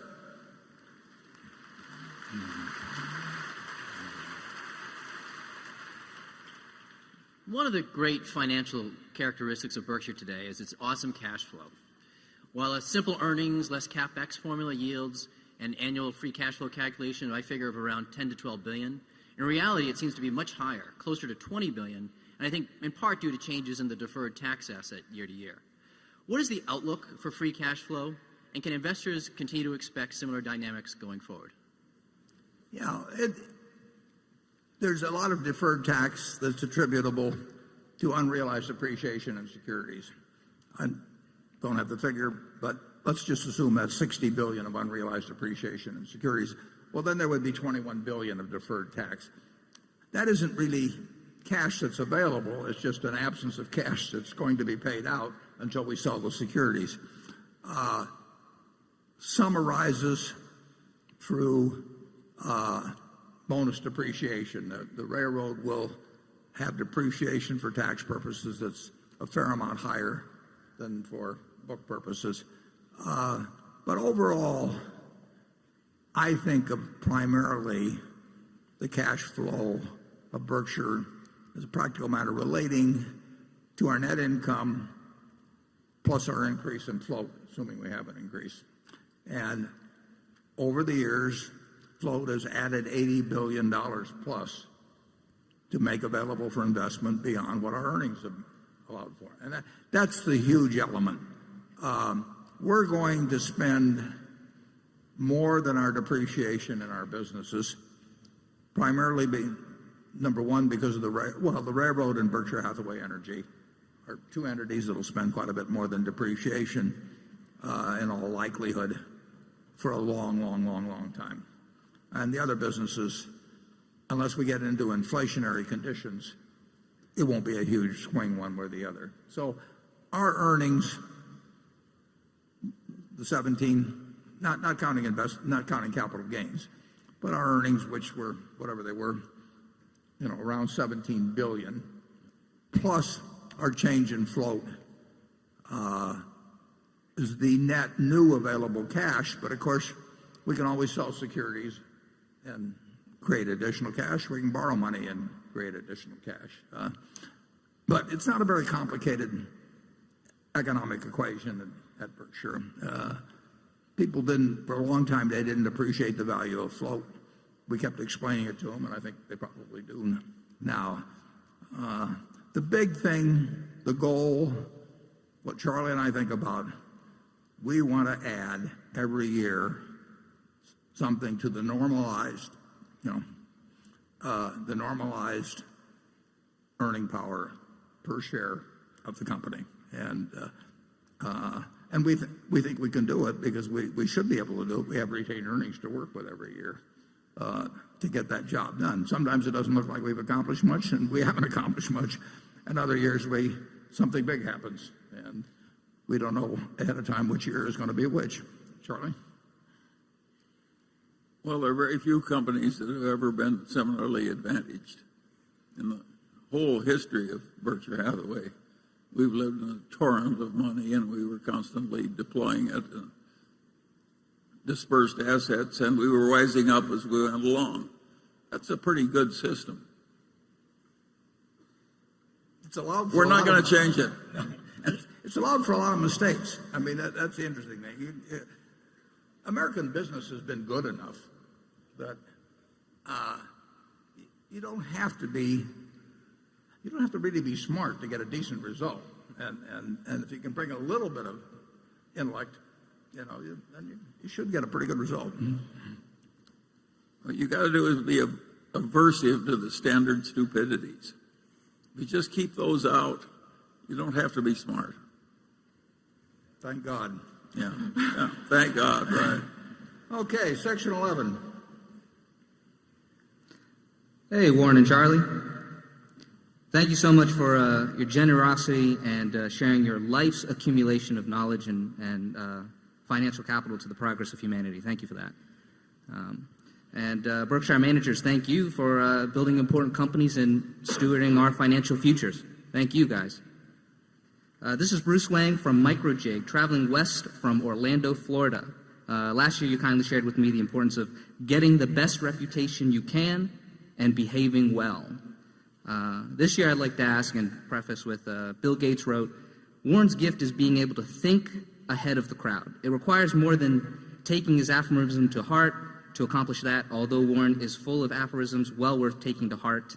And he also added that I've never met anyone who thought in business in such a clear way. Warren, what elusive yet obvious to you truth has allowed you to think ahead of the crowd and build a clear mental framework to produce a historically significant institution, powerhouse brand? And Charlie, same to you, what obvious truth presents itself so clearly to you, but many would fervently disagree with you upon? I think I got the question, and I owe a great deal to Ben Graham in terms of learning about investing, and I owe a great deal to Charlie in terms of learning a lot about business, and then I've also been around. I mean, I spent a lifetime, looking at businesses and why some work and why some don't work. As Yogi Berra said, you can see a lot just by observing, and that's pretty much what Charlie and I have been doing for a long time. And you do. I mentioned pattern recognition earlier. And I would say it's important to recognize what you can't do. So we may have tried the department store business and a few things, but we've generally tried to only swing at things in the strike zone, and our particular strike zone.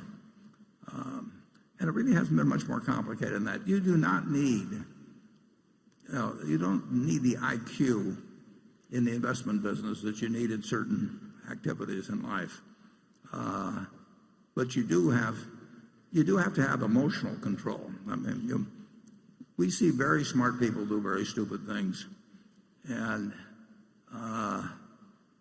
it's fascinating how humans do that. Just take the people that get very rich and then leverage themselves up in some way that they lose everything. I mean, that they are risking something that's important to them for something that isn't important to them.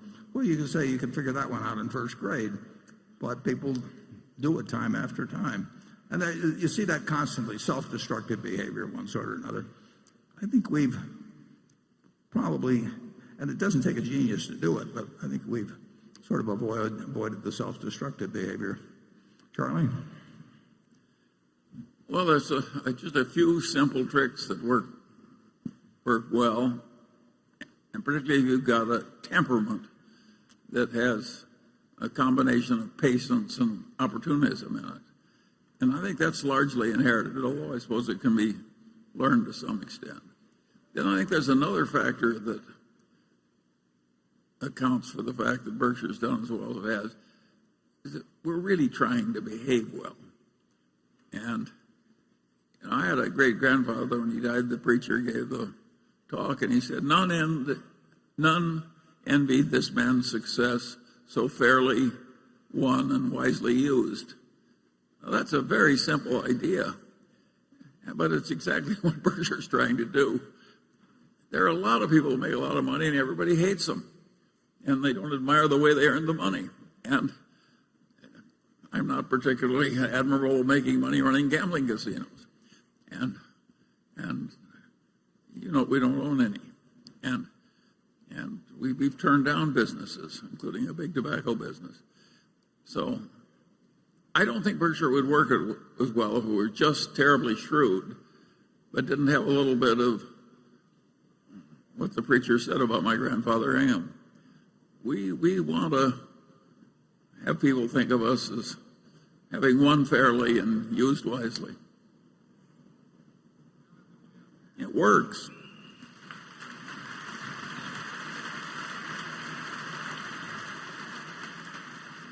And we were very, very lucky to be born when we were and where we were. You know, and I mean, you could have dropped us at some other place in time or some other part of the world, and things would have turned out. And think of how lucky you were to have your Uncle Fred. Warren had an uncle who was one of the finest men I ever knew. I used to work for him, too. You know, a lot of people have terrible relatives. That's not an unimportant point. Just yesterday, we had a meeting of all my cousins and a whole bunch that we just get together at annual meeting time. There are probably 40 of us or 50 of us there. And they were pulling out some old pictures. And I had 4 aunts. They're all in these pictures. And every one of them, you know, I mean, you were so lucky if you had one like that. And I had 4. I mean, they just were, in every way, they reinforced a lot of things that needed some reinforcement in my case. I wish you'd had a couple more. But we'd be doing even better. But he mentioned my Uncle Fred, but my Aunt Katie worked in the store too. My Aunt Alice worked in the store. And they just, you just couldn't have been around better people. I think Charlie would agree with that. Yeah, well, we were very lucky. Yeah. My grandfather was a little tough, however. Tell him what my grandfather used to do when he paid you on Saturday, Charlie. Well, that was very interesting. You know, Warren's a Democrat, but he came from different antecedents. I worked for his grandfather, Ernest, and he was earnest. And when they passed Social Security, which he disapproved of because he thought it reduced self-reliance, and he paid me $2 for 10 hours work. There was no minimum wage in those days on Saturday, and it was a hard 10 hours. At the end of the 10 hours, I came in, and he made me give him 2 pennies, which was my contribution to Social Security. And he gave me 2 $1 bills and a long lecture about the evils of Democrats and the welfare state and the lack of self-reliance, and it went on and on and on and on. So I had the right antecedents, too. I had Ernest Buffett telling me what to do. Okay, enough family history. I haven't overstated that, have I? No, you haven't overstated it at all. No. No. You can't believe it, people. And he thought he was doing his duty by the world to do that. But we were lucky, Dad. The people we were around when we were young, we were very lucky. Andrew? Warren and Charlie, you're famous for making a deal over a day or two with nothing more than a handshake. You pride yourself on the small overhead of doing the diligence mostly yourself. Other successful acquisitive companies use teams of internal people, outside bankers, consultants, and lawyers to do diligence, often over many months, to assess deals. Speed may be a competitive advantage. You've done some amazing deals. But does your diligence process also put us at greater risk? And if you're ever gone, how would you recommend Berkshire change how we approach deal making? Yeah, I get that question fairly often, often from lawyers. In fact, we talked to Munger Tolles, the law firm, and that was one of the questions I got, why we didn't do more due diligence, which we would have paid them by the hour for.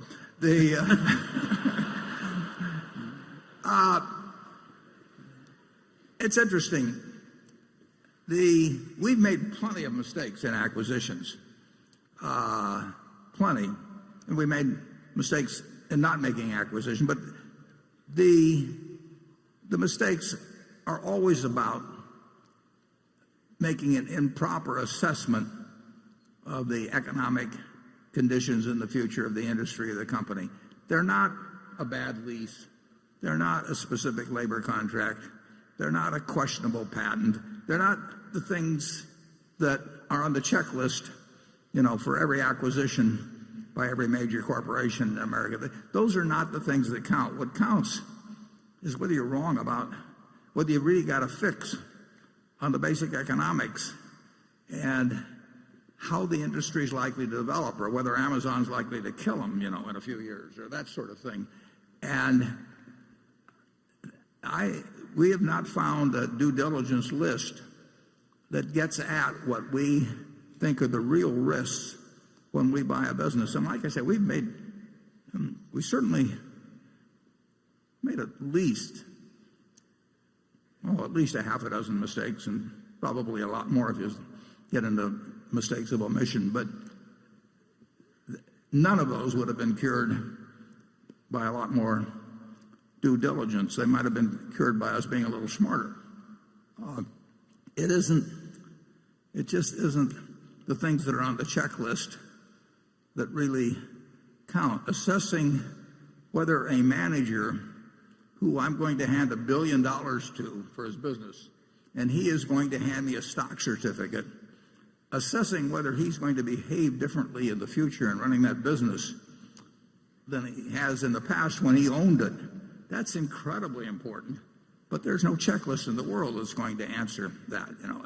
So if we thought there were items of due diligence, and incidentally there are a few that get covered. I mean, you want to make sure that they don't have twice as many shares out as you're buying or something of the sort.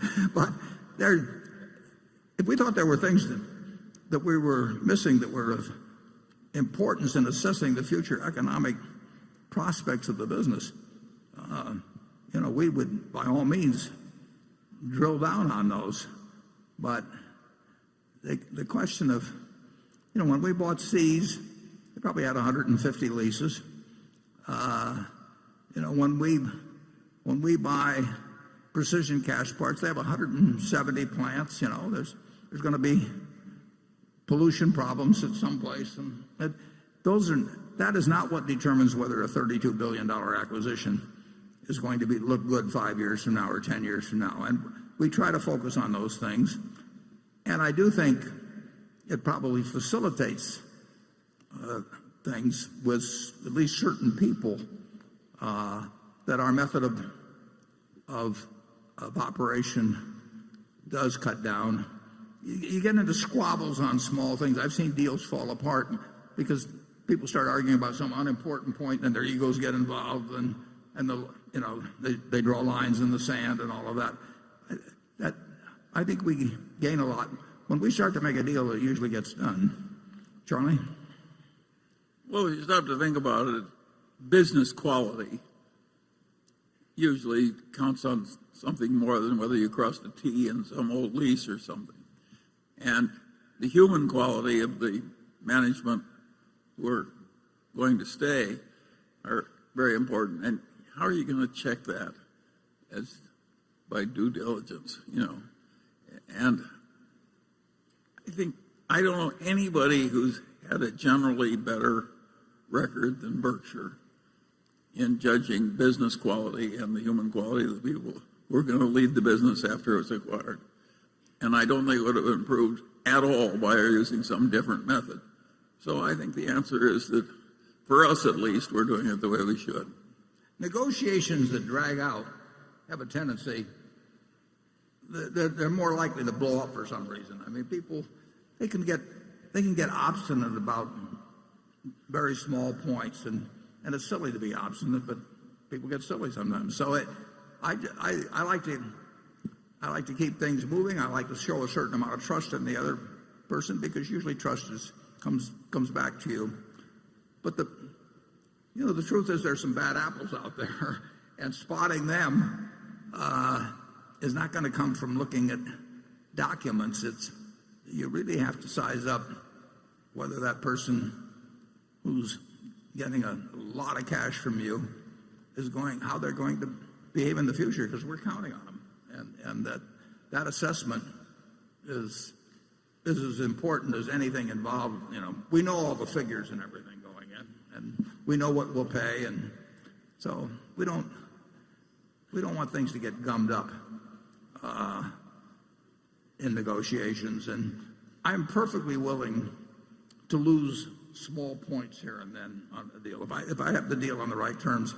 I don't believe in making and Tom Murphy taught me this. I mean, you just don't try and win every point. It's a terrible mistake. But you make a decent deal, and if you find something that bends a little different some way, that's okay. If you think it's bad faith and gives an indication of the character of the person you're dealing with, then you got another problem, and you're lucky if you find that out early. Charlie, any more? How many people who in this room who are happily married carefully check their spouse's birth certificate and so on? My guess is that our methods are not so uncommon as they appear. Yeah. I'll think about that. Okay, Greg. Warren, the announcement earlier this month that Ajit Jain would be taking over responsibility for all of Berkshire's reinsurance efforts once Tad Montross retires from General Re has raised some questions about not only the change in leadership structure, but succession planning. Given the state of the reinsurance market, it makes sense to have Ajit overseeing both businesses, especially if the pricing environment is expected to be difficult for another 10 years, and there are duplicative efforts that can be streamlined. Given this move and the change in responsibilities we've seen at several of Berkshire's subsidiaries the last few years, I was just wondering if you could give us some color on how succession planning is handled at the subsidiary level, and any insight you could give us into what led you to finally decide to have Ajit oversee both of Berkshire's reinsurance arms, and whether or not it will change the amount of work he'll be doing on the specialty side of the business would be greatly appreciated. Yeah. Well, Tad Montross, after 39 years, has done an absolutely sensational job for Berkshire. Originally, Gen Re was a problem child for a while, as you know, and some brought on by itself and some external. But Tad he's sensational. And I tried several times, maybe successfully in terms of months, but not in terms of years, to get him to stay out longer. As you say, it makes sense to have the reinsurance operation under Ajit. Ajit's ability to handle more and more things in insurance. He oversees a company called Guard, which most of you have never heard of, and we bought it a few years ago, and it's doing terrifically. It's based in Wilkes-Barre, Pennsylvania, but it's doing a great job with small business policies, primarily workers' comp, around the country, and it's flourished, being put under Ajit. He started the specialty operation a couple of years ago, and under Peter, that is going gangbusters. And I have found, and this is interesting, but it's true, I have found with really able people, they can handle so much. They almost, just take Kerry Solvit, put this meeting together. If you have some preconceived notion that an annual meeting that's going to have 40,000 people therefore needs, to spend millions of dollars with all kinds of organizational planning and meetings, but really able people, my assistant, Debbie Bosonic, she can do anything. There's just no limit to what talented people can accomplish. And if I had something else in insurance tomorrow that needed doing, I'd probably call Ajit on that too. So it has no, in terms of my succession, that's something. We'll have a board meeting on Monday, but we'll talk about it as we always do at every meeting. And when we haven't, our thoughts are as one on that, and everybody knows why it makes the most sense. But 5 years from now, something different could make sense. Well, that's one reason for not announcing any names. I mean, who knows what happens in terms of the time when it happens, or what happens to the person involved. Maybe their situation changes. So it's not there are no tea leaves to read in the fact that Ajit is supervising Gen from this point forward. Charlie? Well, and there's an obverse side of that. Not only can the able people usually do a lot more, but the unable people, by and large, you can't fix. So I think you're forced to use our system if you have your wits about you. And we don't feel the need to follow any kind of organizational common view as to, you do this and you have only so many people can report to you or any of the sort of thing.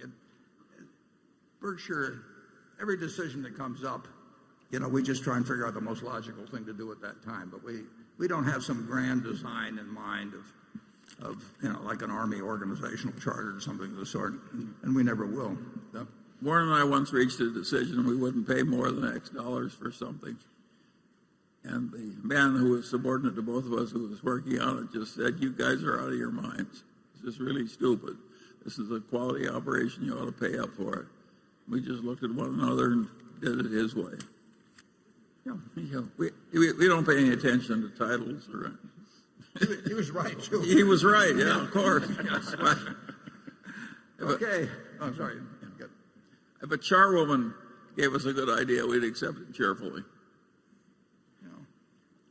Actually, one time the woman that does clean my office came in, and I think she'd been kind of wondering what I did, based on. And I'd see her frequently, and her name was Ruby. And finally one day, she decided to really get to the heart of the matter. And she said, "Mr. Buffett, do you ever get any good horses?" Apparently thought this is where I was really making my money, was at the track. Okay, station one. Yeah. Hello, Mr. Buffett. Hello, Mr. Buffett, Hi. Mr. Munger, Nirav Patel, Haverhill, Massachusetts. Thank you for taking my question. With Berkshire Hathaway being so well managed, why doesn't it have a highest credit bond rating? Let me take that one. Okay. The rating agencies are wrong.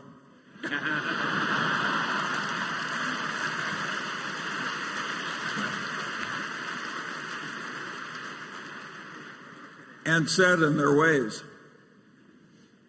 And we don't fit their model very well. Yeah.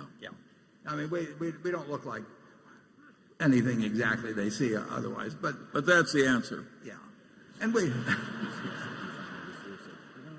I'll say this, though. What I do, when they come in the door, I always say, let's talk quadruple A. I believe in starting to negotiate from that standpoint.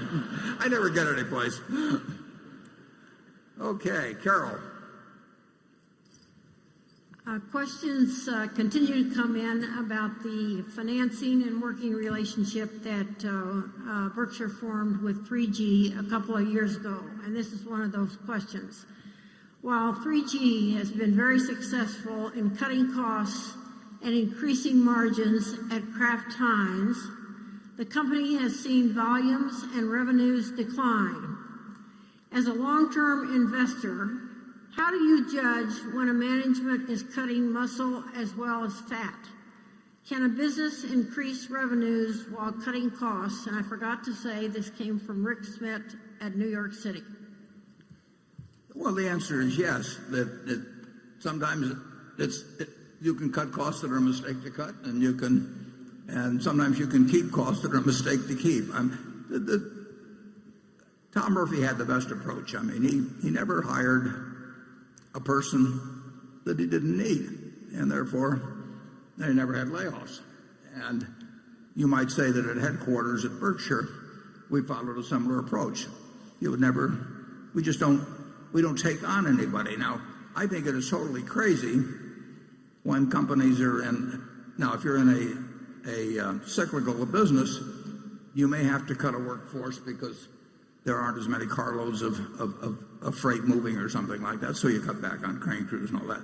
But the idea that you give up your staff, whatever it may be, economists or something like that, because business has slowed down. If you didn't need them if you don't need them now, you didn't need them in the first place. I mean, the people that are there just because somebody started a department and they hired more people and so on. I would argue that, since we've forgotten to insult this group so far, I would suggest that happens in investor relations departments, perhaps, or something of the sort. That, you get people, you get a department going, and they're always going to want to expand. The ideal method is not to do it in the first place, but there are all kinds of American companies that are loaded with people that aren't really doing anything or are doing the wrong thing. And if you cut that out, it should not really have any significant effect on volume. On the other hand, if you cut out the wrong things, you could have a big effect. I mean, it can be done in a dumb way or a smart way. My impression from everything I've seen, and I've seen a fair amount so far, is that 3G, in terms of the cost cuts that they've made, have been extremely intelligent about it and have not done things that will cut volume. It is true that in the packaged goods industry, volume trends for everybody, whether they're fat or lean in their operation, volume trends are not good. And the test will be over time, 3-5 years, are the operations which have had their costs cut, do they do poorer in terms of volume than the ones that, in my judgment, look very fat? So far, I see no evidence of that whatsoever. I do think at Kraft Heinz, for example, we've got certain lines that will decline in volume. I think we've got certain lines that will increase. But I think overall, the packaged goods industry is not going to go anyplace in terms of physical volume, and it may decline just a bit. I've never seen anybody run anything more sensibly than 3G has in terms of taking over operations where costs were unnecessarily high and getting those costs under control in a hurry. And the volume question we'll look at as we go along. But believe me, I look at those figures every month, and I look at everybody else's figures every month. And I'm always looking for any signs of underperformance because of any decisions made, and I've seen none. Charlie? Yeah, and sometimes when you reduce volume, it's very intelligent because you're losing money on the volume you're discarding. It's quite common for a business not only to have more employees than it needs, but it sometimes has 2 or 3 customers that it'd be better off without. And so it's hard to judge from outside whether things are good or bad just because volume is going up or down a little. Generally speaking, I think the leanly staffed companies do better at everything than the ones that are overstaffed. I think overstaffing is like getting to weigh 400 pounds when you're a normal person. It's not a plus.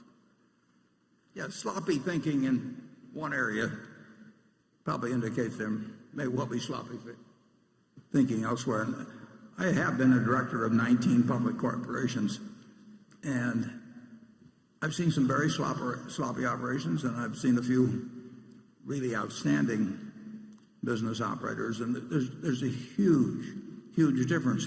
If you have a wonderful business, you can get away with being sloppy. We could be wasting $1 billion a year at Berkshire, you know, be $650 million after tax. That'd be 4% of earnings, and maybe you wouldn't notice it, but I would. It grows, and Charlie would notice it. So, but it's the really prosperous companies that, you know, the classic case, I think, were the tobacco companies many years ago. I mean, they went off into this thing and that thing, and you know, it was practically play money because it was so easy to make, and it didn't require, you know, it didn't require good management, and they took advantage of that fact. You can read about some of that in Barbarians at the Gate. Okay, Jonathan. Berkshire paid $4.1 billion for Van Tile's auto retailing business and consolidated its earnings for nearly 10 months last year. Given prevailing acquisition multiples in the industry and margins, and the record level of retail auto sales, it seems that the acquisition should have contributed more to Berkshire's bottom line in 2015 than it seemed to, although it's hard to tell for sure since its results were lumped in with those of the German motorcycle apparel acquisition, which was only owned for a part of the year also. I understand the tax-deductible intangibles reduce the effective purchase price of Van Tile, but I still wonder whether there were any one-time charges or whether profits from insurance and finance operations could have been reported somewhere other than in the retail segment. Yeah. I imagine Berkshire is earning a better return on the acquisition than is so far apparent, but I wonder if you could explain the difference between the likely economics of the deal and what I infer from the annual report figures. Yeah, well, you're right about it. It is better than it looks. For one thing, we got $1 billion of securities, roughly, with the 4.1, and those securities were basically carrying at 0.25%. So, but that billion is available to us, and that came with the deal. There are some very significant acquisition accounting charges that will continue for a couple of years, and that I'm happy to have taken that way. The economics of Van Tile, I would say, have worked out almost exactly as I would. If you had me a year ago lay out a projection, I don't do it, but if I had, it would look very much like things have turned out. And Jeff Rocker, who runs that operation, really fits the Berkshire mold. I mean, we've got a first-class CEO there. But take $1 billion off the purchase prices for openers, and then there are some amortization charges of items that are allowable that make you correctly see a fairly low figure against what it appears the acquisition price was. So far, it's exactly on schedule, and the schedule was perfectly satisfactory. Okay, station 2. We haven't, incidentally, we haven't had much luck so far in acquiring other auto dealerships based on the same metrics that we bought Van Tile. And I think to a small degree, that's because people think we paid more for Van Tile than we did. They're not seeing certain factors in it, so they think we paid X, and therefore they're entitled to X, and we didn't pay X, so we haven't made. We've bought very little so far. I hope that changes in the future, but we're not going to change. We're not going to change our metrics in terms of how we value auto dealerships. Okay, station 2. Good afternoon, Mr. Buffett and Mr. Munger. I'm John Gorey from Iowa City, Iowa. When interest rates go from zero to negative in a country, how does that change the way that you value a company or a stock? Do you choose a high valuation because the discount rate is low? Or on the other hand, do you choose a low valuation because the cash flow is likely to be poor? Well, going from, which we haven't done in this country yet, but going from 0 to -0.5 is really no different than going from 4 to 3.5. I mean, it has a different feel to it. Obviously, if you have to pay a half a point to somebody. But if you have your yield or your base rate reduced by half a point, it's of some significance, but it isn't dramatic. What's dramatic is interest rates being where they are generally. I mean, whether it's 0, plus a quarter, minus a quarter, plus a half, minus a half, we are dealing with a situation of essentially very close to 0 interest rates, and we have been for a long time and longer than I would have anticipated. The nature of it is that you'll pay more for a business when interest rates are 0 than if they were like 15% when Volcker was around, and you can take that up and down the line. I mean, we don't get too exact about it because it isn't that exact a science, but very cheap money makes me pay a little more for businesses than when money was at what we previously thought was normal rates, and very tight money would cause me to pay somewhat less. I mean, we had a rule for 2,600 years that Aesop lived around 600 BC, but he didn't happen to know it was BC, but you can't know everything. And it was that a bird in the hand is worth 2 in the bush, but a bird in the hand now is worth about 9/10 of a bird in the bush in Europe, because it depends on how far out the bush is, but it keeps getting worth less as you go along. So these are very unusual times that way. And if you ask me whether I paid a little more for precision cast parts because interest rates were around 0 than if they'd been 6%, the answer is yes. I try not to pay too much more, but it has an effect. If interest rates continue at this rate for a long time, if people ever really start thinking something close to this is normal, that will have an enormous effect on asset values. It already has some effect. Charlie? Yeah, but I don't think anybody really knows much about negative interest rates. We never had them before. And we never had periods of stasis like except for the Great Depression. We didn't have things like happened in Japan. Great modern nation playing all the monetary tricks, Keynesian tricks, stimulus tricks, and mired in stasis for 25 years. And none of the great economists who studied this stuff and taught it to our children understand it either. So we just do the best we can. And they still don't understand it. No. And our advantage is that we know we don't understand it.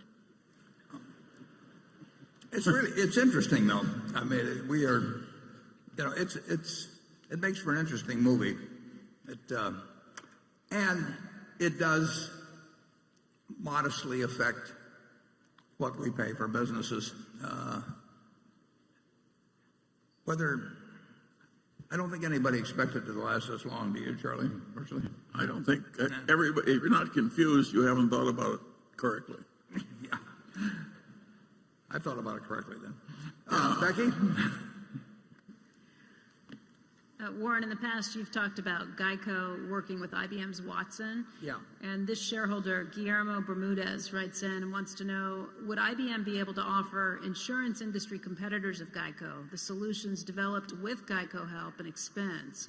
I would think that there would be confidentiality provisions to protect Geico because inasmuch as Geico educates IBM as to insurance issues, Geico could be at jeopardy of competitors gaining or equaling its advantage if they purchase solutions jointly developed by Geico and IBM. Yeah, I would say the answer to that is that both parties have thought about that matter and very intensively and extensively, and neither would be in a position to talk about it.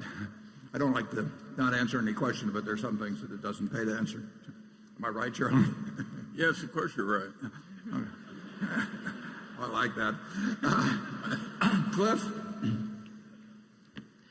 You've long stressed the importance of taking a long-term view when investing, and over the decades, your substantial returns in American Express seem to support your point. Now, you've talked in the past about the ability of American Express to reinvent itself over time, but today it seems to be a company that doesn't have alternative businesses, and its brand doesn't seem to have the same cachet as it once did. Shouldn't a prudent investor, shouldn't Berkshire periodically reassess its reasons for owning an investment? Well, we reassess our reasons for owning all investments on almost a continuous basis. and both Charlie and I do that, and we're usually in a general range of agreement, but sometimes we are a fair distance apart, perhaps. There's no question that payments are an area of intense interest to a lot of very smart people who've got a lot of resources and rapid change. Yeah, and rapid change, and it will change. And I personally feel okay about American Express. And I'm happy to own it.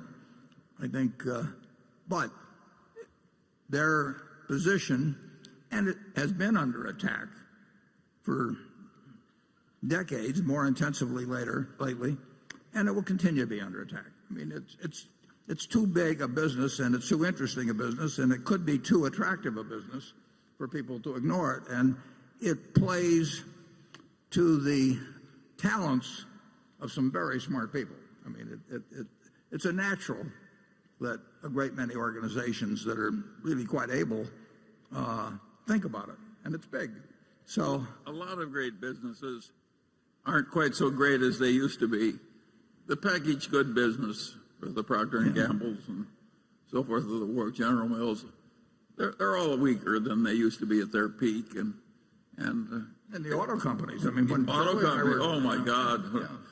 When I think of the power of General Motors when I was young, and what happened, they wiped out all the shareholders.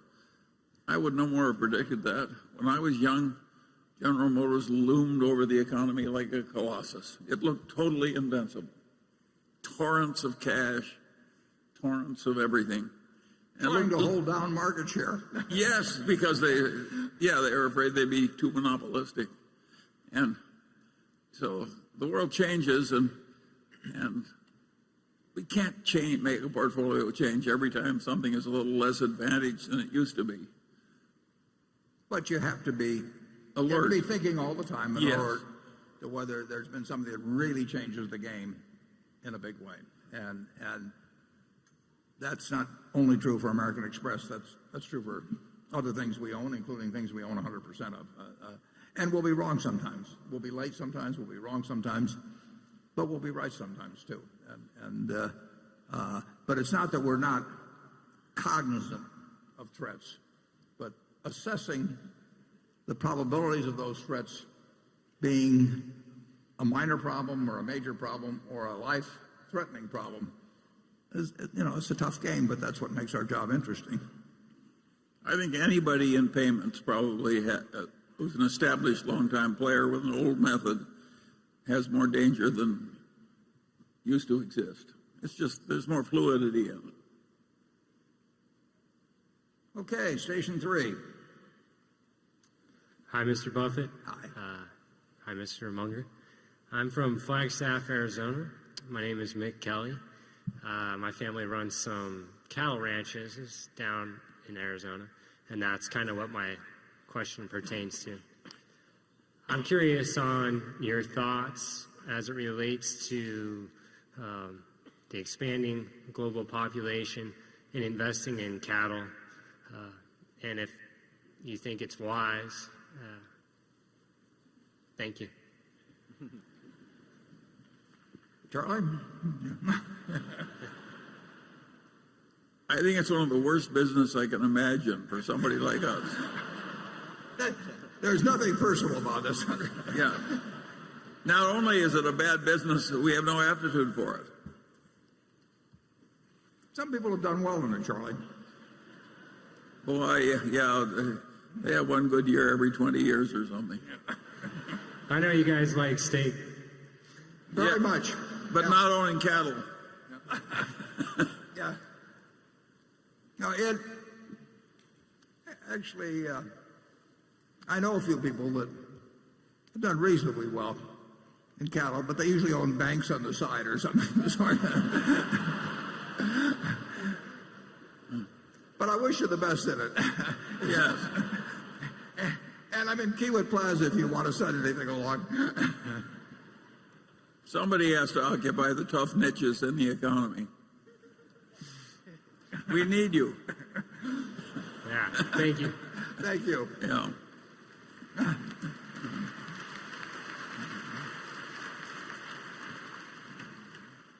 Andrew?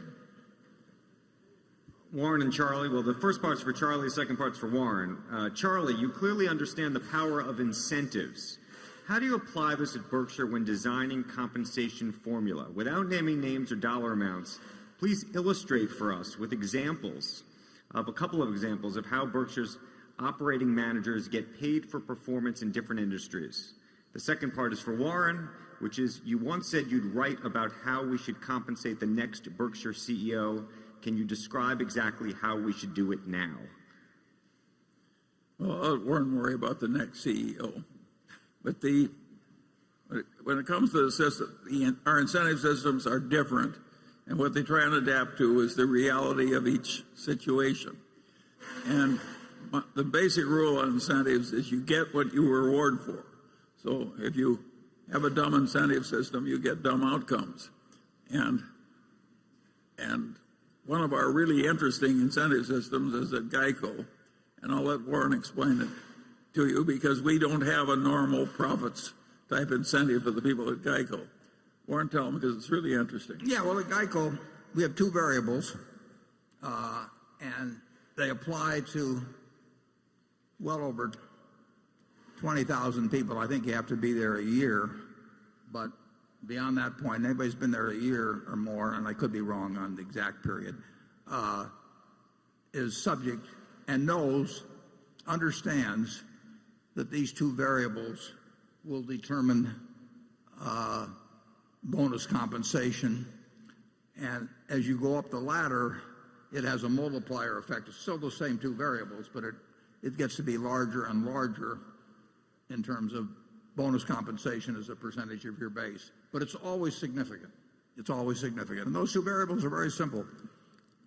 I care about growing the business, and I care about growing it with profitable business. So we have a grid which consists of growth in policies in force on one axis, not growth in dollars, because that's reflected by average premiums, which are outside their control, but growth in policies in force. And then on the other grid, we have the profitability of seasoned business. It costs a lot of money to put business on the books. I mean, we spend a lot of money on advertising and all of that. So the first year, any business we put on the books is going to reduce profit significantly. And I don't want people to be worried about the profit if it's going that might be impaired by growing the business fast. So profit of seasoned business, growth of policies in force. Very simple. We've used it since 1995. We put a tiny little tweak or two in for new businesses or something. But it's overwhelmingly a simple system. Everybody understands it. In February or so, it's a big day when the two variables are announced and people figure out how they come out on it. And it totally aligns the goals of the organization in terms of compensation with the goals of the owner. And that's a simple one. The interesting thing about it's simple, but other people might reward something like just profits. And so the people don't take on new business that should take it on because it hurts profits. So you got to think these things through, and of course Warren's good at that, and so is Tony Nicely. Yeah, and just thinking about, somebody comes and says, well, you reward profits. You don't want to reward profits. Alone, it'd be the dumbest thing you could do. You just quit advertising and start shrinking the business a little. And like I say, that people there know that the very top person is getting paid based on those same two variables, so that they don't think that the guys at the top have got a cushy deal compared to them and all of that. It's just a very logical system. The interesting thing, and I'll get to your second thing and then the second question in a minute, but the interesting thing is that if we brought in a compensation consultant, they would start coming up with plans that would be designed for all of Berkshire and get us all pulling together. Or maybe an undertaking parlor. Yeah. God knows where they'd get the plan. The idea of having a sort of a coordinated arrangement for incentive compensation across 70 or 80 businesses or whatever is just totally nuts. And yet I would almost guarantee you that if we brought in somebody, they would be thinking in terms of some master plan and little sub-plans and all this kind of thing, and explain it with all kinds of objectives. We try to figure out what makes sense in each business we're in. There's some businesses where the top person is enormously important. There's some businesses where the business itself dominates the nature, the result. We try to design plans that make sense. In certain cases, I asked one fellow that came to work for us, or that was selling me his business. The day I met him, he came to the office, and he had a business he wanted to sell, but he also wanted to keep running it. And I made a deal with him on it, and then I said, tell me what the compensation plan should be. And he said, I thought you told me that. I said, no. I said, I don't want a guy working for me that has a plan that he thinks doesn't make sense, or that he's unhappy with, or chewing at him, or he's complaining to his wife about it, or whatever it may be. You tell me what makes sense. And he told me what made sense, and it made sense. And we've been using it ever since. Never changed a word. We have so many different kinds of businesses. Some of them are very tough businesses. Some of them are very easy businesses. Some of them are capital intensive. Some of them don't take capital. You just go up and down the line, and to think that you'll have a simple formula that can be sort of stamped out for the whole place, and then with some overall stuff for corporate results on top of it, you'd be wasting a lot of money, and you'd be misdirecting incentives. So we think it through one at a time, and it seems to work out pretty well. In terms of the person that succeeds me, it's true. I have sent a memo in fact, I sent 2 memos to the board with some thoughts on that. Maybe I'll send a third one, but I don't think it would be wise to disclose exactly what's in those letters. But it's the same principle as I've just gotten through describing. And he wanted more bad examples. A lot of the bad examples of incentives come from banking and investment banking. And if you reward somebody with some share of the profits, and the profits are being reported using accounting practices that cause profits to exist on paper that are not really happening in terms of underlying economics, then people are doing the wrong thing, and it's endangering the bank and hurting the country and everything else. And that was a major part of the cause of the great financial crisis, is that the banks were reporting a lot of income they weren't making, and the investment banks were too. The accounting allowed for a long time a lender to use his bad debt provision his previous historical loss rate. So an idiot could make a lot of money by just making way gamier loans at high interest and accruing a lot of interest and saying, I'm not going to lose any more money on these because I didn't lose money on different loans in the past. That was insane for the accountants to allow that. And literally insane. That's not too strong a word. And yet nobody's ashamed of it. I've never met an accountant that's ashamed of it. Another thing, possibility, is when you get the very greedy chief executive and who wants an enormous payoff for himself, and to justify it, designs a pyramid so that a whole bunch of other people down the line get overpaid in some relation, or get paid in relation to something they have no control over, just so it doesn't look like he's all by himself in terms of that fantastic payoff he's arranged for himself. There's a lot of misbehavior. We saw it. You saw it in pricing of stock options. I mean, people that, I literally would hear conversations in a boardroom where they hoped they were issuing the options, at a terribly low price. Well, if you got people interested in having options issued at a terribly low price, they may even occasionally do something that might cause that. And it's certainly, what can be dumber than a company looking for a way to issue shares at the lowest price? But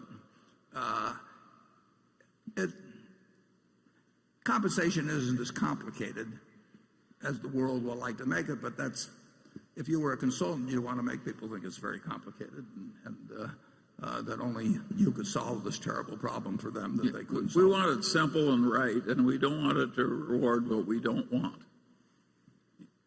If you have those of you with children, just imagine how your household would work if you constantly rewarded every child for the bad behavior. the House would be ungovernable in short order. Okay, Greg.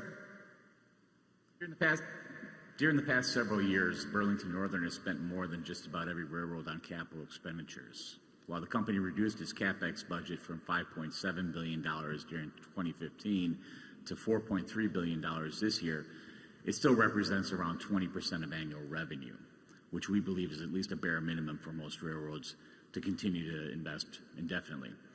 Other than maintenance CapEx, which is likely to account for around 60% of that total, what do you believe are the most likely additional investment opportunities for BNSF, realizing that the secular decline in coal, which has accelerated of late, and the complicated nature of crude oil shipments, where BNSF has already invested heavily the past few years, are likely to push it more towards other parts of the business?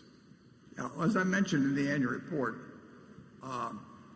in the case of all railroads, merely spending their depreciation expense will not keep them in the same place.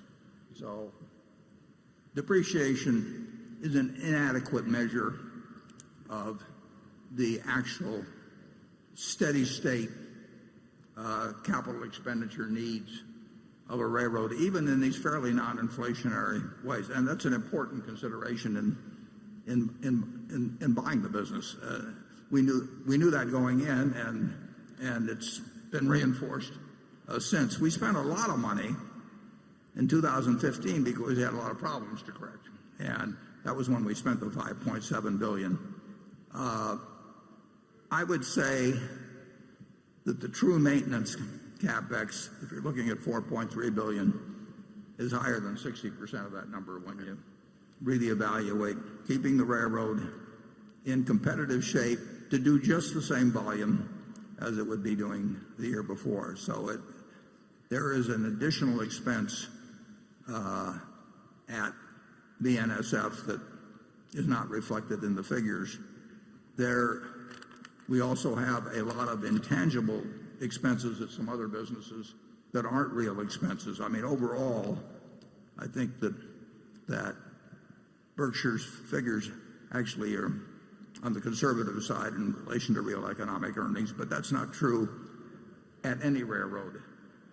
They've also had something called positive train control, which amounts to a lot of money for the industry. I think we may be a little further along than most of them in paying for that, but that's $200 or $300 million a year, and maybe, I don't know whether it'd be close to $2 billion or something like that in aggregate. So it is a very capital-intensive business.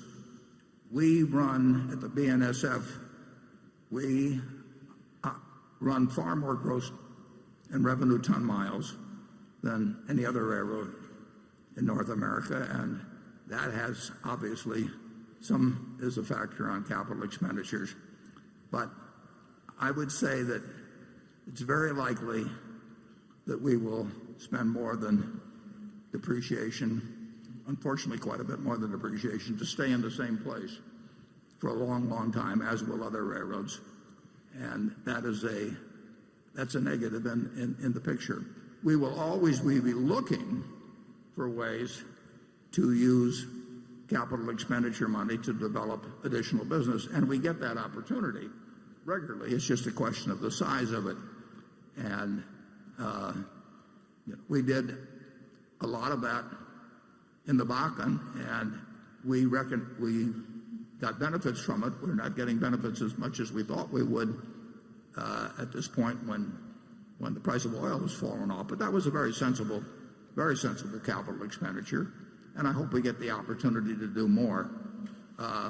What's happening in coal with the decline, I mean, that doesn't really have anything to do with our overall capital expenditure budget, except we won't be spending a whole lot of money to expand in that arena.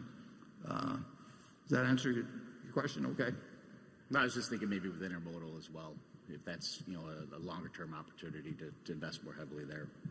Well, we're always open to it, but we would want, you have to see a fair amount of revenue coming from. We had a proposition very recently, which we worked on for many, many years, in terms of making the port Long Beach considerably more efficient, and we spent a lot of money on that and spent a lot of time. And we would have spent a lot more money, a whole lot more money, if it had been approved. And recently, a court came out with a decision that was negative on it, and whether that kills the chance to do that or we look someplace else, we'll have to look at the situation. Our competitors there pretend to be environmentalists. It's a common practice now. Yeah, in any event, we thought we had something that made a lot of sense for both the area and for the transportation system of the country. But we were trying to do the right thing, and so far we've lost. But we're still willing to spend a lot of money. Yeah. If we can find things that make the railroad more efficient or make it larger. I mean, either way. Okay, section 4. Good afternoon, Mr. Buffett and Mr. Munger. My name is Marcus Douglas. I'm an investment advisor from Houston, Texas. Where I'm from, there are a lot of people losing their jobs, mostly due to the sharp decline of crude oil prices. My question pertains to the overall state of the union, more so than my dear city. Keeping in mind that crude oil is primarily bought and sold in American dollars, do either of you believe the major fluctuations in the supply of crude oil influence the future monetary policy decisions? Sorry. Well, that's yours, Charlie. Well, my answer would be not much. Yeah, it's an important industry, obviously, and the decline in the price of oil has had a lot of effects. Very good for the consumer, millions and hundreds of millions of consumers, and very bad for certain of the businesses, like the one we bought in Lubrizol, and some others to a degree. Net, it should be good for the United States overall to have low prices for oil. We're a net oil importer. I mean, just like it's good for the United States to have low prices for bananas. We're a banana importer. Anything we net buy is a plus when prices fall. But that oil is big enough and extends into so many areas that it also hurts plenty when the price of oil falls, and it particularly hurts capital values. So the consumer gets the benefit when he or she goes to the filling station, every 2 or 3 weeks or something like that, and it comes in relatively small increments. The capital value contraction, which is huge if you project out lower price oil for a while, hits immediately. I mean, an oil field that was worth X may be worth half X or a third of X or no X overnight. And so there are certain big factors. Well, in terms of our chemical operation, people just stop ordering. So you have this big impact on capital values immediately, and you have the benefits move in over time. But net, the United States is better off, and Saudi Arabia is worse off when prices of oil are lower. Oil is a big part of the economy, but our economy has continued to make progress overall during the oil price decline. But obviously, given regions suffer disproportionately, just as like they boomed, they got a real boom during the period when it was at $100 and when fracking came in big time. Charlie? Well, I think that will do it for this subject. Okay, Carol. Thank you. The question is from Larry Lebowitz of Boston. The year-end balance sheet for our manufacturing, service, and retailing operations shows total current assets of $28.6 billion, of which cash and equivalents are $6.8 billion. Meanwhile, total current liabilities are $12.7 billion, implying net working capital of $15.9 billion. It has become increasingly common for companies like Apple and Dell to finance their business via their suppliers, in some cases with negative working capital. Why is it necessary for these Berkshire businesses to have so much working capital, particularly so much cash? More generally, how do you think about efficiently managing the working capital of a business segment so large, sprawling, and decentralized as this one? Yeah, well, we have excess cash every place at Berkshire. So we don't, at present, it really doesn't make any difference whether we have it at certain subsidiaries or other subsidiaries. So we have excess cash. As I've pointed out in the past, we'll never go below $20 billion of cash, and we'll actually stay comfortably above it. But allowing for the preferred that's going to, of Kraft Heinz, will be, again, over $60 billion of consolidated cash. We don't really worry much about what pocket it's in. It's not making anything anyway at these levels. Now, if rates move higher, we've actually got the mechanics in process to do sweep accounts and that sort of thing. So I would pay no attention to the particular cash that's being held in that category there.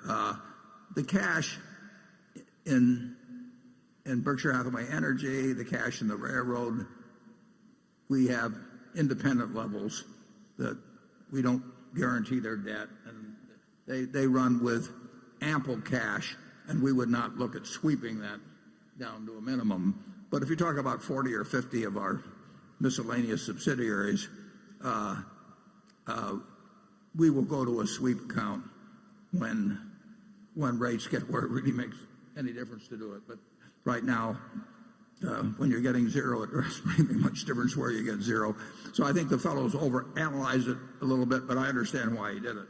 Warren, one of his ideas is, why don't we imitate some of these other people and pay our suppliers a lot more slowly so we have more working capital? Yeah. Well, that's a big thing in business now. And last year, Walmart, for example, went to almost all of their suppliers, as I understand, and certainly the companies that we supply, and they basically had a list of half a dozen things that they wanted present suppliers to agree to, and one of those things was more extended terms.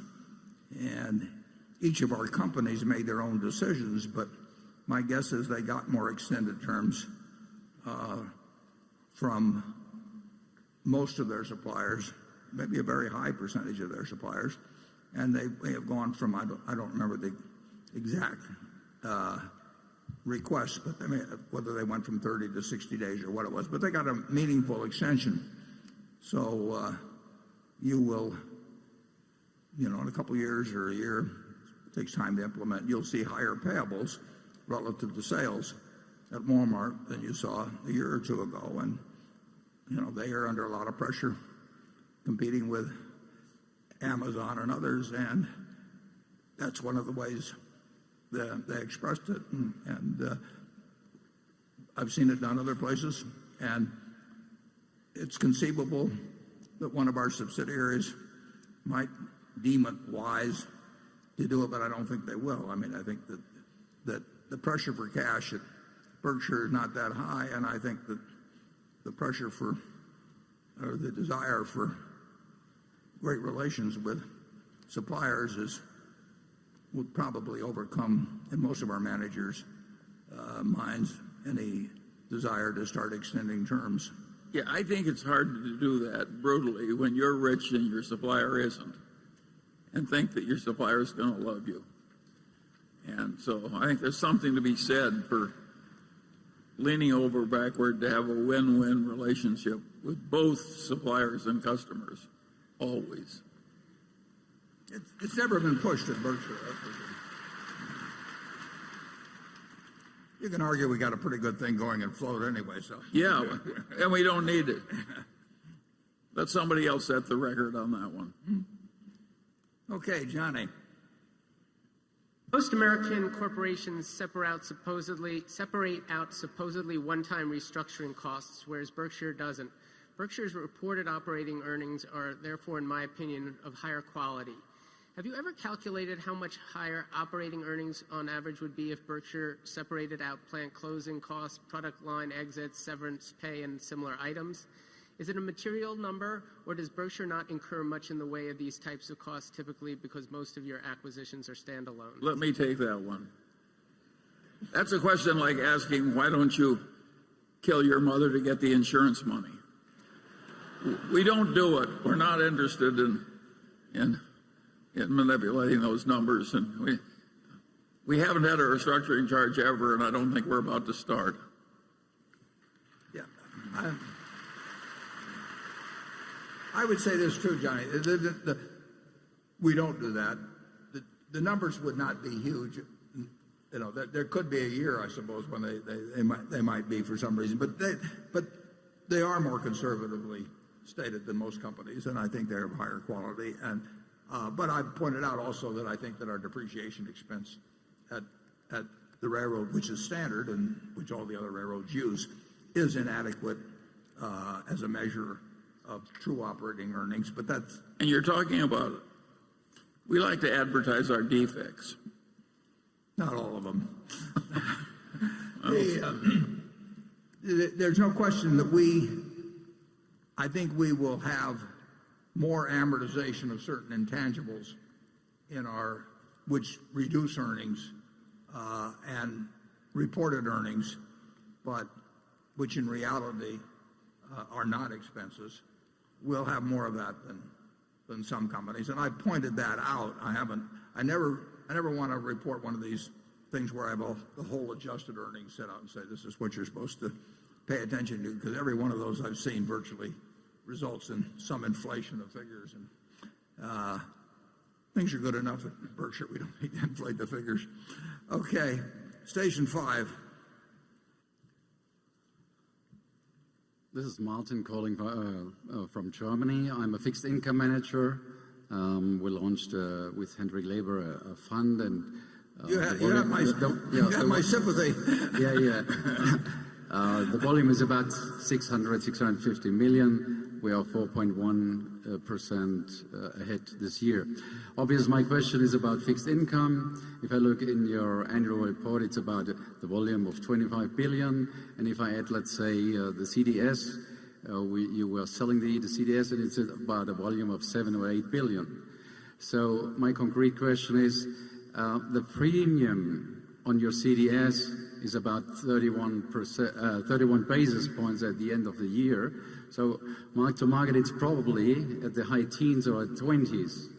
So would you consider to unwind this position? Are you allowed to do it? In the annual report, you say no, but probably you can make exactly the contrary trade on it. That means you are buying protection. Is that a philosophy which you stand behind? Could you do that from the ethic point of view when the premium are extremely low, which is at the case that the spreads are, as I said, between 15 and 20 basis points? Can you give me Charlie, that sounds like it was designed for you.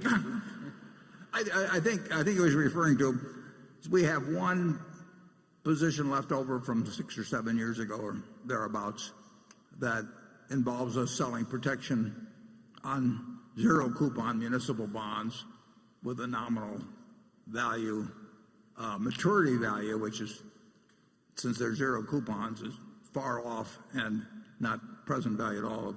I think 7.7 billion or something like that. And we're just sitting with that position because we like the position.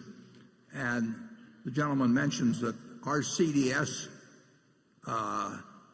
is, that's an insurance premium against our debt that people buy.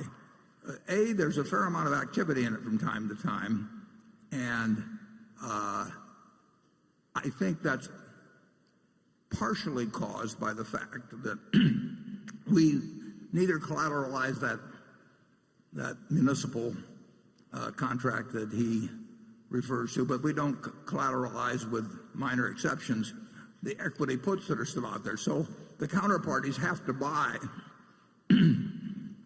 I believe this is the case.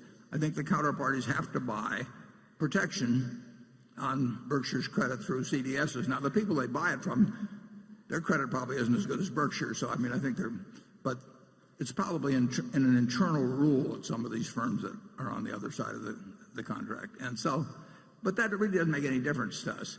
Back in 2008 and 9, our CDS prices went up to a crazy level. And I even commented here at the annual meeting that I would love to be selling them myself, except I wasn't allowed to. But what goes on in the CDS market really isn't of any particular interest to us, and it's too bad for the other guys. They didn't get collateral from us, and we wouldn't have given it to them. And so they have to buy these things that, like I say, from our standpoint, they're wasting their money, but they probably have internal rules that make them. I think I've addressed your question, but Charlie, do you think I've addressed this question? Well, the truth of the matter is that we don't pay much attention to trying to get an extra 2 basis points by being gamey on our short-term things, and that credit default position is a weird historical accident, and we don't pay much attention to it either. It'll go away in due course. Yeah, all of our contracts are just going to expire. We're not now we do a few operational contracts in our energy company. I mean, there's a couple of places where they, for their own reasons, and sometimes because the utility commissions want them to, they do certain things, but it's peanuts.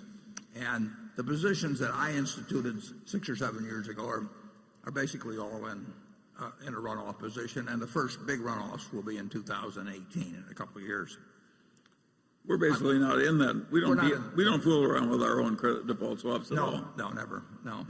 But I would have liked to have sold them in 2008. They actually got up. People were paying. I know, it was crazy. 500 basis, about 5% in terms of betting that Berkshire would go broke, which was totally crazy. But I couldn't take advantage of it. I wanted to, though. Becky. This question comes from Tom Hensley, a longtime shareholder from Houston, Texas, who says, over the years, you've been effusive in your praise of Ajit Jain and his contributions to Berkshire. In the 2009 chairman's letter, you wrote, if Charlie, Ajit, and I are ever sinking in a boat and you can only save one of us, swim to Ajit. My question is, what if we don't get to Ajit in time? Please comment on the impact on national indemnity in Berkshire and whether or not there's another Ajit in the house. There's not another Ajit in the house.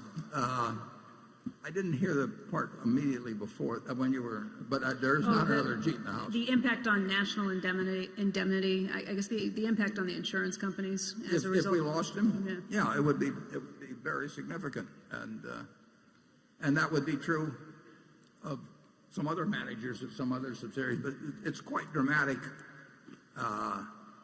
with Ajit's operation, because literally there were a few years when we had like 25 or so, or 30 people where that operation, it was an unusual period to be in, but where its earning potential under Ajit was fantastic. That probably won't happen to that degree again, and wish it would, but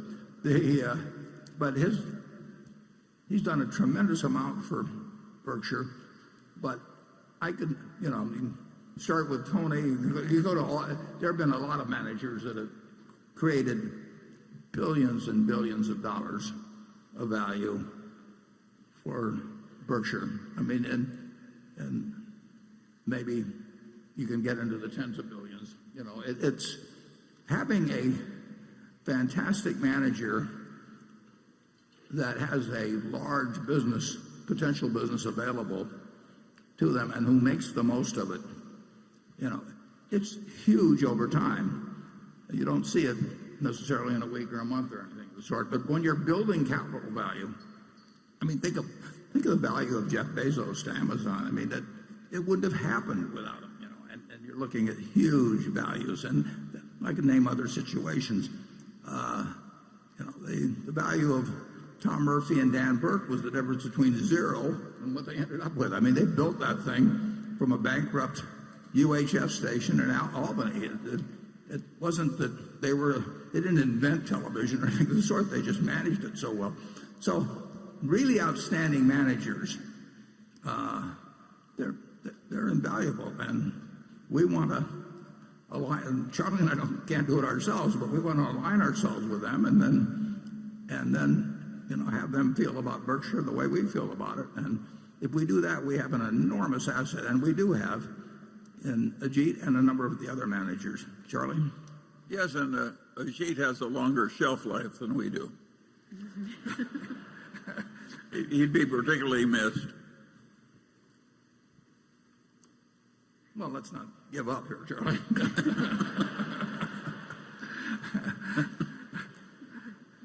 I reject such defeatism. Cliff. Thank you. Low to negative interest rates is something that's been discussed a few times today, and you've mentioned its implications for a return on float. I was wondering, how should shareholders value the 25% of the float that's been created by retrocessional reinsurance, where the business is booked at an underwriting loss and at times has adversely developed? Cliff brings up some of our business in the insurance business. We take with either the probability of some underwriting loss in order to get to use the money for a very long period of time, and it would look under today's interest rates like we can't do much with that. There's two answers to that. We don't think it'll, for the duration of the kind of contracts we have, we don't expect these rates, but we could be wrong. But the second one also is that we do think that occasionally we will get chances, even in periods of low interest rates, to do things that will produce quite a bit, very reasonable returns.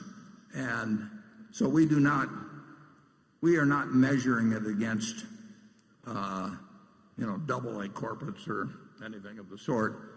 We're measuring it in the potential utility to us with our really pretty unusual flexibility in respect to the deployment of funds and this long period when we'll have an opportunity perhaps to come up with one or two things where we can deploy money at a rate that may be quite a bit higher than other people assume now that money can be deployed. Charlie?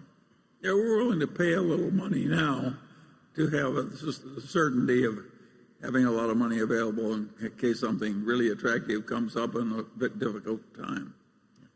It's an option cost. It's an option cost, right. And that option came in handy in 2008 and 9, for example. Did it ever?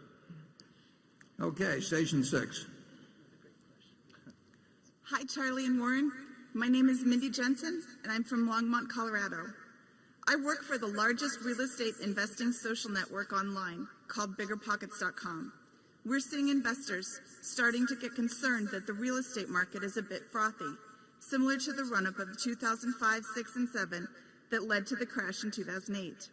Warren, in 2012, you told Becky Quick that if you had a way to easily manage them, you'd buy 100,000 houses and rent them out.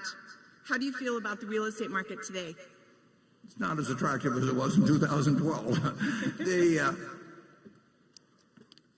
We're not particularly better at predicting real estate markets than we are stock markets or interest rate markets, but there's certainly, and it's driven to some extent by these low interest rates, but there are certainly properties that are being sold at very, very low cap rates that strike me as having more potential for loss than gain. But again, if you can borrow money for very, very little and you think you're getting into some very safe asset, 100 basis points or 150 basis points higher, there's a great temptation to do it. I think it's a mistake to do that, but I could be wrong. I don't see a nationwide bubble in residential real estate now at all. I think in a place like Omaha or most of the country, you are not paying bubble prices for residential real estate, but it's quite different than it was in 2012, and I don't think the next time around the problem is going to be a real estate bubble. I think that it certainly was the cause in a very large part of what happened in 2008 and 9, but I don't think it will be a replica of that. Charlie? Nothing to add. Okay. Andrew?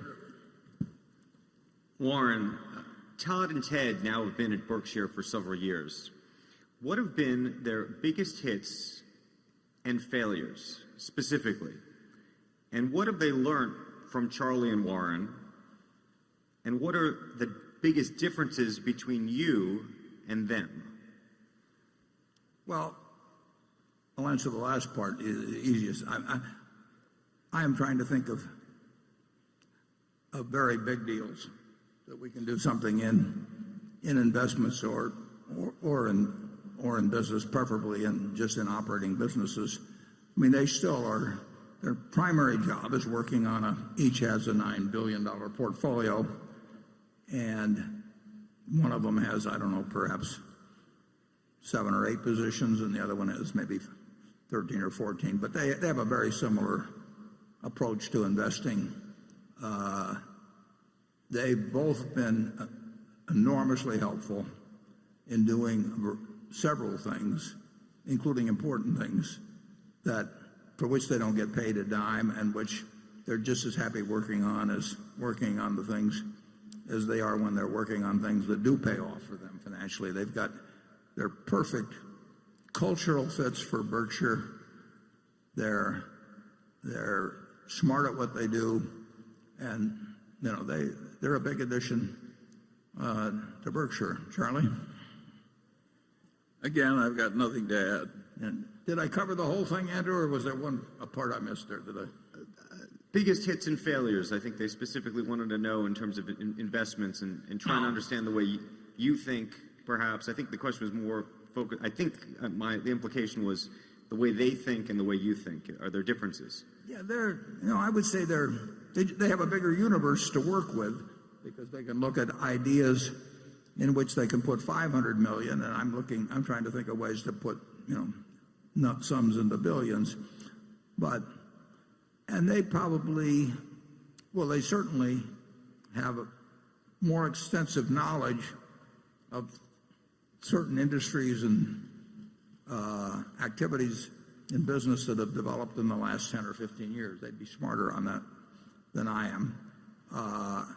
But their approach to investing, they're looking for businesses that they understand and that are going to, and through the stocks of those businesses, that they can buy at a sensible price and that they think will be earning significantly more money 5 or 10 years from now. So it's very similar to what I'm thinking about, except I probably add another 0 to it. And we don't want to talk about specific hits and failures. No. Okay, Greg?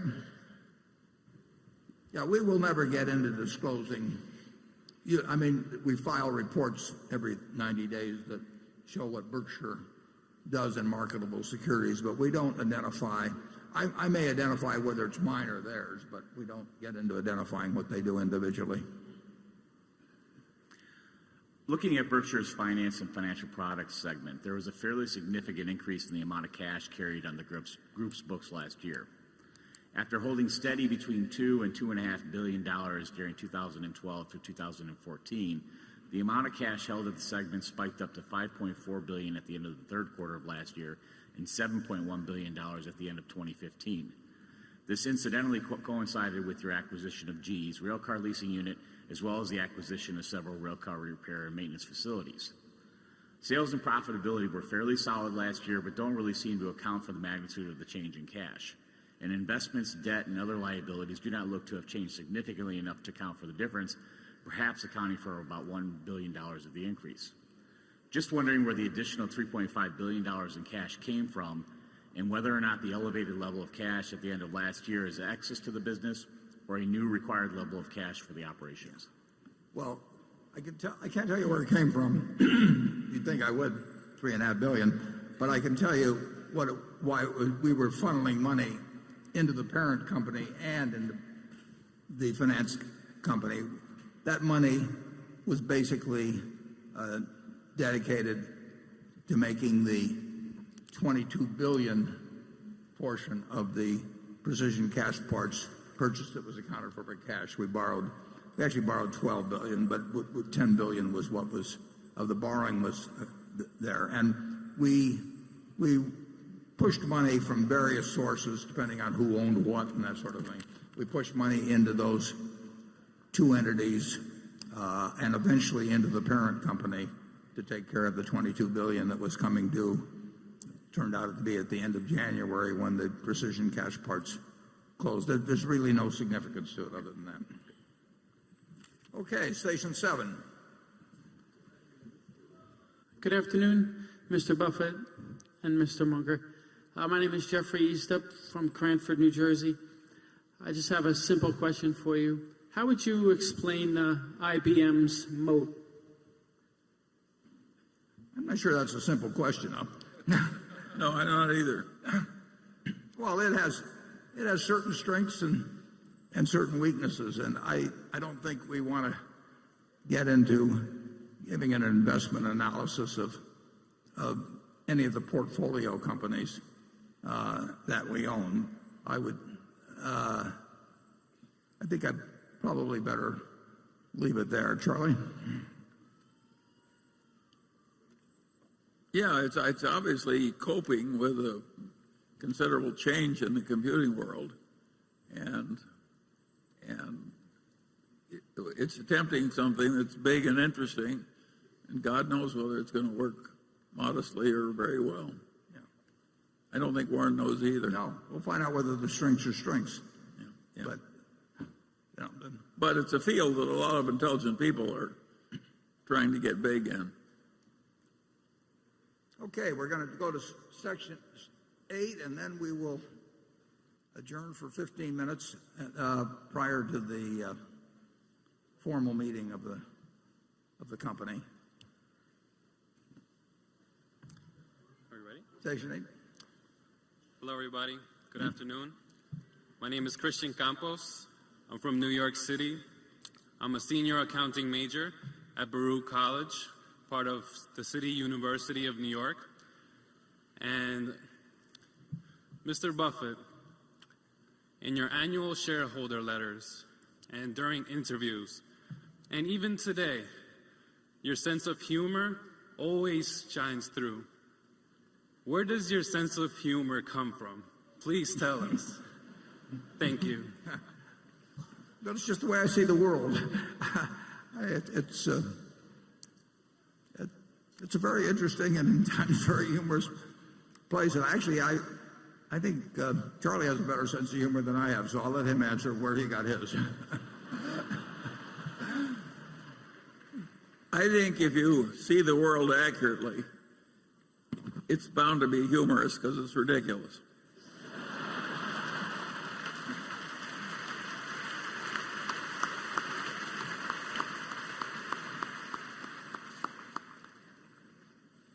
Well, I think that's a good note to close on. We will reconvene in 15 minutes for the formal part of the meeting. We have one proxy item to act on, and so I hope that those of you who are interested in learning more about actually the insurance aspects of climate change will stick around and we'll have a discussion then, and I'll see you at 3:45. Thank you.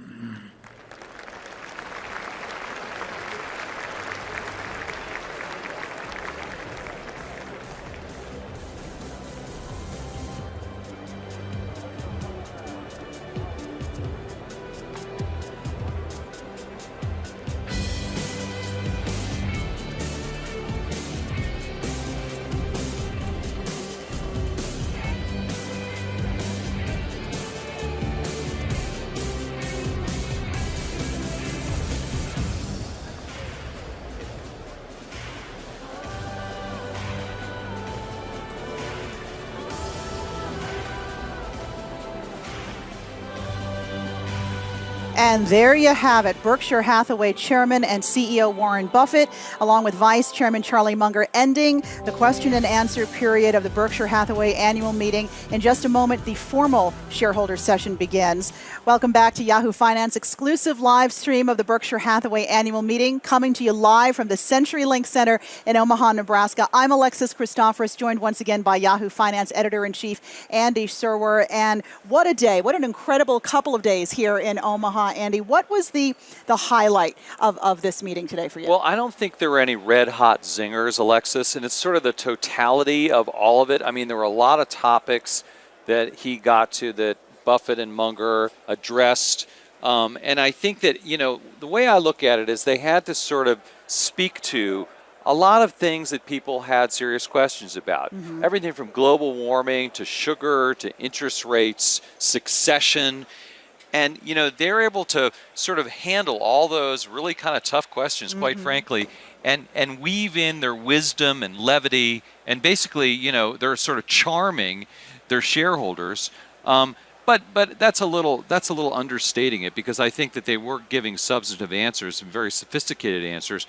But I think it was a kind of low-risk, low-return meeting overall. That's a good way to describe it. Yeah, and towards the end there, we heard that somebody asked about IBM, and he stuck with his policy of not really talking about individual investments, individual subsidiaries of Berkshire. So I guess we couldn't have expected much more out of that. Yeah, I think that's right. And, you know, with IBM in particular, I mean, they said, both Munger and Buffett said, the jury's out. They've got this big bet, and we don't know whether it's going to work modestly or very well. Right. I mean, that's optimistic. Similar things about American Express, another big investment, that it's very attractive. It's a very attractive business. Even if it was less attractive, it would still be a good business to invest in. Yeah, and it's very couched and nuanced. It is, and they're always ready, though, to say, hey, look, you know, we may fail. We've failed before, we may fail again. So the question of succession came up. We knew it would have to at some point. And again, sort of not a lot of clarity there. And he brings up a valid point. He said, listen, if we put a name out there now, and this person wouldn't need to take over for the next few years, their situation could change. So why put a name out there if you know, everything's still so fluid? That's right. And with succession, though, Alexis, he did talk up Ajit Jain, who's his right-hand man in the insurance business. And interestingly, Ajit Jain is a lot like Buffett in that he is super smart, whip smart, but also perceived to be a really decent guy and someone people really like to work with and work for. Mhm. And I know Buffett really likes to work with Jain, and you know how important that is. Buffett always saying he only likes to work with people that he likes to work with. That's probably a pretty good policy in life, right? Yeah. You know, people talked about how they do their due diligence, and sometimes they've come under a little criticism, both Munger and Buffett, about do they do enough due diligence?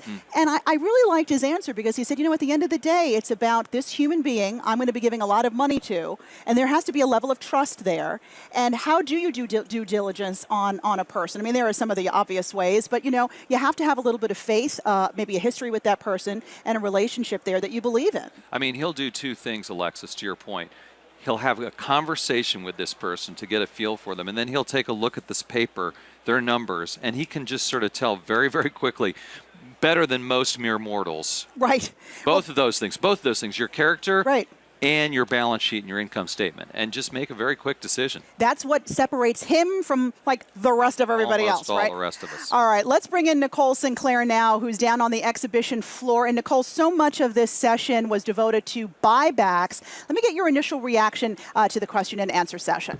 Well, Warren Buffett has been outspoken in saying when his stock reaches 1.2 times book value, he will buy back stock. And he was asked if there's some flexibility in that. Would he buy back at higher levels? And he answered that he probably wouldn't, but he values the idea of if you have cash on hand, use it. If you think your stock is undervalued, put that cash to work, buy back shares. He doesn't see anything wrong with that. Of course, buybacks have been a controversial topic throughout this recovery. Many investors and analysts saying that buybacks have artificially inflated earnings per share. Buffett really defending the role of buybacks from a valuation perspective, but really sticking to his 1.2 times metric when he's going to buy back stock. At these levels, though, Berkshire, in his mind, very cheap by historical standards. also talked a little bit about capital-intensive investments, and it's not something that Berkshire Hathaway traditionally has done, but with Precision Cast Parts and with Burlington Northern Santa Fe, he's now, and the renewable energy space, he's now entered those kinds of acquisitions. What did he have to say about that? Yeah, he got a lot of questions about BNSF, about Precision Cast Parts, particularly because BNSF has had to have a lot of investment to boost its business. He thinks, of course, this is a shift away from the core insurance business, which is still a very important part of Berkshire. He highlighted the value of businesses that don't require a lot of investment, but also said, you know what, there's only so much upside you can have there. We have these other opportunities. He remains very positive long-term for the future for BNSF, for Precision Cast Parts. He's very bullish on the aerospace cycle, of course. And remember, keep in mind, Berkshire, 10 1/4 of their businesses, if you include that Kraft Heinz steak, would be listed as Fortune 500 companies if they were independent. So he's really talking about huge portions of our economy that he's really bullish on. He's bullish on the future of America. He's bullish on the future of industry and the industrial sector. And that really came through in today's session. All right. You know, we should just let folks know you're in front of a house that's actually indoors. You're not in suburbia. You're in front of what's called a Clayton Model Home. It's one of the subsidiaries of Berkshire Hathaway. And that's why there's a price on it as well, because shareholders get a discount on that house if they buy this weekend. It's $10,000 off the regular price. Just one of the benefits, I guess, of being a shareholder and attending the meeting. All right, I want to take a look now, both Andy and Nicole, at one of the questions that was asked during the question and answer session. Take a listen. Because if it's true that we will, and are eager even from a financial standpoint to buy it at that price, it's really like having a savings account where if you take your money out as a dividend or as an interest payment on a savings account, you know, you get $1, but if you leave it in, you're almost guaranteed that we'll pay you $1.20. I mean, why would anybody want to take money out of a savings account if they could cash it in what they left at 120%? So it acts as a backstop for ensuring that a no dividend policy results in greater returns than it would be if we paid out $1 and people got $1. If they leave $1 in, they're going to get at least $1.20 in my view. At least it's not a total guarantee, but it's a pretty strong probability. So would we increase that number? Perhaps if we run out of ideas, and I don't mean day by day, but if it really becomes apparent that we can't use capital effectively within the company in the quantities with which it's being generated,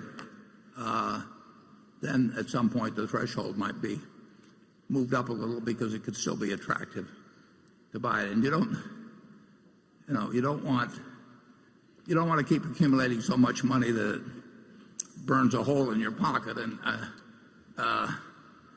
it's been said actually that that a full wallet's a little like a full bladder, that you may get an urge very quickly to pee it away, and we don't want that to happen. Speaking, Alrighty. the everyman speak. That's why we love Warren Buffett, Right. because he's able to give us analogies like that. And again, speaking to the issue of buybacks, and that he's ready to buy back if he feels he needs to. Yeah, and he's also talking about cash and a propensity to spend it, Alexis. And these are some sort of old chestnuts for Buffett. He loves cash. He loves businesses that throw off cash. He's always buying them, always looking to acquire more. He gets a ton of cash from these businesses, but he's very disciplined about not just spending it. On the other hand, when he sees something, he will just pounce. I mean, he will make an investment right away with all that cash, but he doesn't let it burn a hole in his pocket. Now, and he also said that when he and Munger begin negotiations with a company, more times than not, it ends with them buying that company, or that a deal happens. Right. More than often, the deal happens as opposed to falling apart. Nicole, I don't know if you were able to hear what we were just talking about and that soundbite from the session, but just wanted to get your quick thoughts on his analogy there about a full wallet is like a full bladder. You want to pee it out right away. Yeah, I'm quoting Mr. Buffett. Totally. Total agreement. He takes very complex issues, financial issues, and makes them very understandable for everyday investors, for everyday people. And that's one of the reasons he's so beloved. And, you know, his stocks are real companies with real products that you can eat, feel, touch, live in, like this house behind me. So his analogy there, just really on point. And really to add on to that, you know, that 1.2 times bottom there for the stock, really providing a floor from a valuation perspective, is something that many investors have pointed to as one of the attractive elements for the stock. I spoke with Whitney Tilson before this meeting. He's a very well-known investor, very bullish on Berkshire, and he really believes that that's one of the reasons that Berkshire is such a buy here. The upside versus the downside is really attractive, and he's really interested in it right here. And, you know, if you take a look here at some of the topics really being talked about on Twitter, on social media, we were monitoring all your tweets real time. Succession was a lot of interest. We see here the future. Everyone's wondering what's next for Berkshire. And really from a valuation perspective, again, many analysts, many investors saying that the stock already discounting Buffett's age, already factoring in the bench that he's really developed over the years, the way that he's really had the culture permeate throughout all of the different businesses. And so that's really important as we think about the stock going forward. All right, Andy, you wanted to add something? Yeah, I mean, it's interesting, Nicole, that you said that, because there's a lot of reasons why this stock could be higher. I mean, you know, first of all, you have to, you know, get over the fact that it's $220,000 a share. And Class A shares. That's not a valuation. That's just the actual price, of course. But it could be a lot higher for a couple of reasons. What if Buffett was 45 years old? I mean, imagine. That's number one. Now, they were complaining, Buffett and Munger, or actually it was a question, responding to a question about the fact that the company is not rated AAA, which is kind of surprising. That's right. What? And that's because it's kind of complicated. It's a category of one. Right? There's no other company like Berkshire Hathaway. It's a holding company with insurance operations that has big investments. What? I mean, that's like nothing. So, in other words, if it was less complicated, if the CEO was younger, if it had a AAA rating, you know, would it be $500,000 a share? Who knows? If Buffett lives for a long time, it probably will get to be $500,000 a share. I mean, it could. I don't really know. I mean, when you make predictions like that, they invariably don't come true. But, you know. You just said it. well, you know, it's funny because I remember, I'm old enough to remember when it was $8,000 and $3,000 You should have gotten in. I know, and it seemed outrageous. And you're like, oh, my goodness. You know, this thing could never go higher. Thousands of dollars, a stock trading for thousands of dollars. This is impossible. It could never go higher. And, you know, now it's a six-figure stock. I know. It is hard to believe, but with Warren Buffett at the helm, maybe not so hard to believe. Yeah, I guess that's it. All right, want to send it back down to Nicole because she's got a special guest, I understand. Who's with you, Nicole? Yeah, you know, a lot of the shareholders slowly coming out from the stadium as the main event is wrapping up. And I'm here with John. He's from Pittsburgh, Pennsylvania. You've been a shareholder for many years, I hear. When did you first buy Berkshire stock? Approximately 1995. And how many years have you been coming here to the shareholder meeting? This will be my 6th meeting. Got it. So 1995, pretty good return there. What's your favorite thing about this event? What do you learn from Warren, and what did you learn from today? Well, they have so much wisdom in investing and finance, and the way they portray it, and their meetings seem to be very open, and when they have their annual report, they seem to have everything in it that you want to know about the companies, and when you read about it, it's just very consistent in what it's produced for the shareholder. It was a very animated stadium, a lot of laughter, a lot of fun. Were you here early in the morning, and what was the environment like among all the shareholders? Did you meet new people? You always meet new people, and what to me is interesting to meet people from other countries and their involvement and how strongly they believe in Berkshire Hathaway and their performance and what they've passed and what they, you know, feel it's going to do in the future. All right. With Warren Buffett and Charlie Munger once again.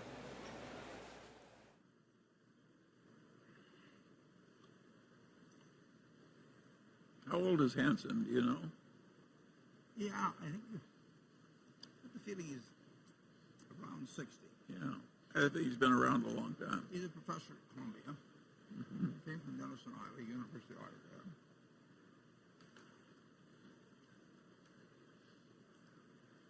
he's fixated on Berkshire Hathaway's losing too much money on insurance? Well, I think. No, what do you? Because we don't understand global warming? We'll find out.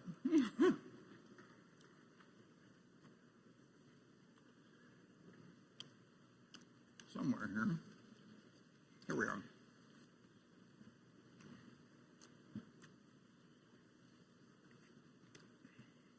Okay, if everybody will please settle down, we'll proceed with the meeting. Meeting will now come to order. I'm Warren Buffett, Chairman of the Board of Directors of the company. I welcome you to this 2016 Annual Meeting of Shareholders. This morning I introduced the Berkshire Hathaway directors that are present. Also with us today are partners in the firm of Deloitte & Touche, our auditors. They're available to respond to appropriate questions you might have concerning their firm's audit of the accounts of Berkshire. Sharon Heck is Secretary of Berkshire Hathaway, and she will make a written record of the proceedings. Becky Amick has been appointed Inspector of Elections at this meeting. She will certify to the count of votes cast in the election for directors and the motion to be voted upon at this meeting. The named proxy holders for this meeting are Walter Scott and Mark Hamburg. Does the Secretary have a report of the number of Berkshire shares outstanding? Turned off the lights on me. Entitled to vote and represented at the meeting? Yes, I do. As indicated in the proxy statement that accompanied the notice of this meeting that was sent to all shareholders of record on March 2nd, 2016, the record date for this meeting, there were 807,242 shares of Class A Berkshire Hathaway common stock outstanding, with each share entitled to one vote on motions considered at the meeting, and 1,254,393,030 shares of Class B Berkshire Hathaway common stock outstanding, with each share entitled to 1/10,000th of one vote on motions considered at the meeting. Of that number, 575,608 Class A shares and 772,724,950 Class B shares are represented at this meeting by proxies returned through Thursday evening, April 28th. Thank you. That number represents a quorum, and we will therefore directly proceed with the meeting. The first order of business will be a reading of the minutes of the last meeting of shareholders. I recognize Mr. Walter Scott, who will place a motion before the meeting. I move that the reading of the minutes of the last meeting of shareholders be dispensed with and the minutes be approved. Do I hear a second? I second the motion. The motion has been moved and seconded. We will vote on the motion by voice vote. All those in favor say aye. Opposed? The motion is carried. The next item of business is to elect directors. If a shareholder is present who did not send in a proxy or wishes to withdraw a proxy previously sent in, you may vote in person on the election of directors and other matters to be considered at this meeting. Please identify yourself to one of the meeting officials in the aisle so that you can receive a ballot. I recognize Mr. Walter Scott to place a motion before the meeting with respect to election of directors. I move that Warren Buffett, Charles Munger, Howard Buffett, Stephen Burke, Susan Decker, William Gates, David Gottesman, Charlotte Guyman, Thomas Murphy, Ron Olson, Walter Scott, and Merrill Whitmer be elected as directors. Is there a second? I second the motion.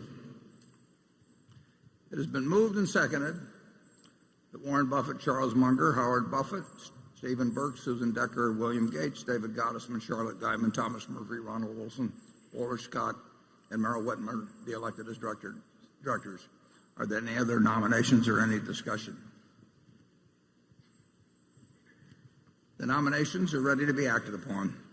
If there are any shareholders voting in person, they should now mark their ballot on the election of directors and deliver their ballot to one of the meeting officials in the aisles. Ms. Amick, when you are ready, you may give your report. My report is ready.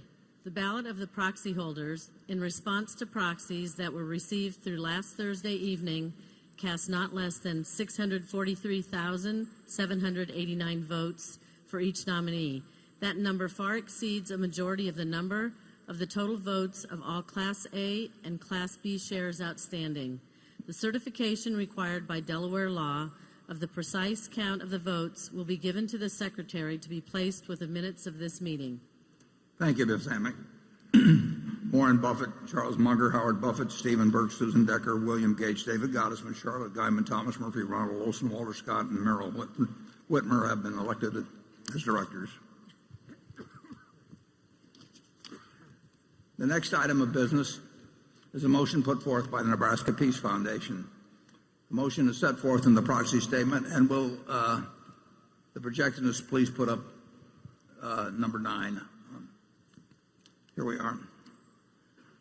The motion requests that our insurance business issue a report describing their response to the risks posed by climate change, including specific initiatives and goals relating to each risk issue identified. The directors have recommended that the shareholders vote against the proposal. I will now recognize, and I think it will be up in Area 1, I will now recognize Dr. James Hansen to present the motion, but I believe maybe the gentleman from the Nebraska Peace Foundation may be introducing it, and he may introduce Dr. Hansen. To allow all interested shareholders to present their views, I ask the initial speaker to limit his remarks to 5 minutes, and then the microphone at Zone 1 is available for those wishing to speak for or against the motion.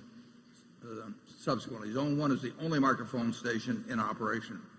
For the benefit of those present, I ask that each speaker for or against the motion limit themselves, with the exception of the initial speaker, to 2 minutes, and confine your remarks solely to the motion. And the motion should be left up on the, let's see, is that up there or not? Yeah, okay, the motion should be left up there.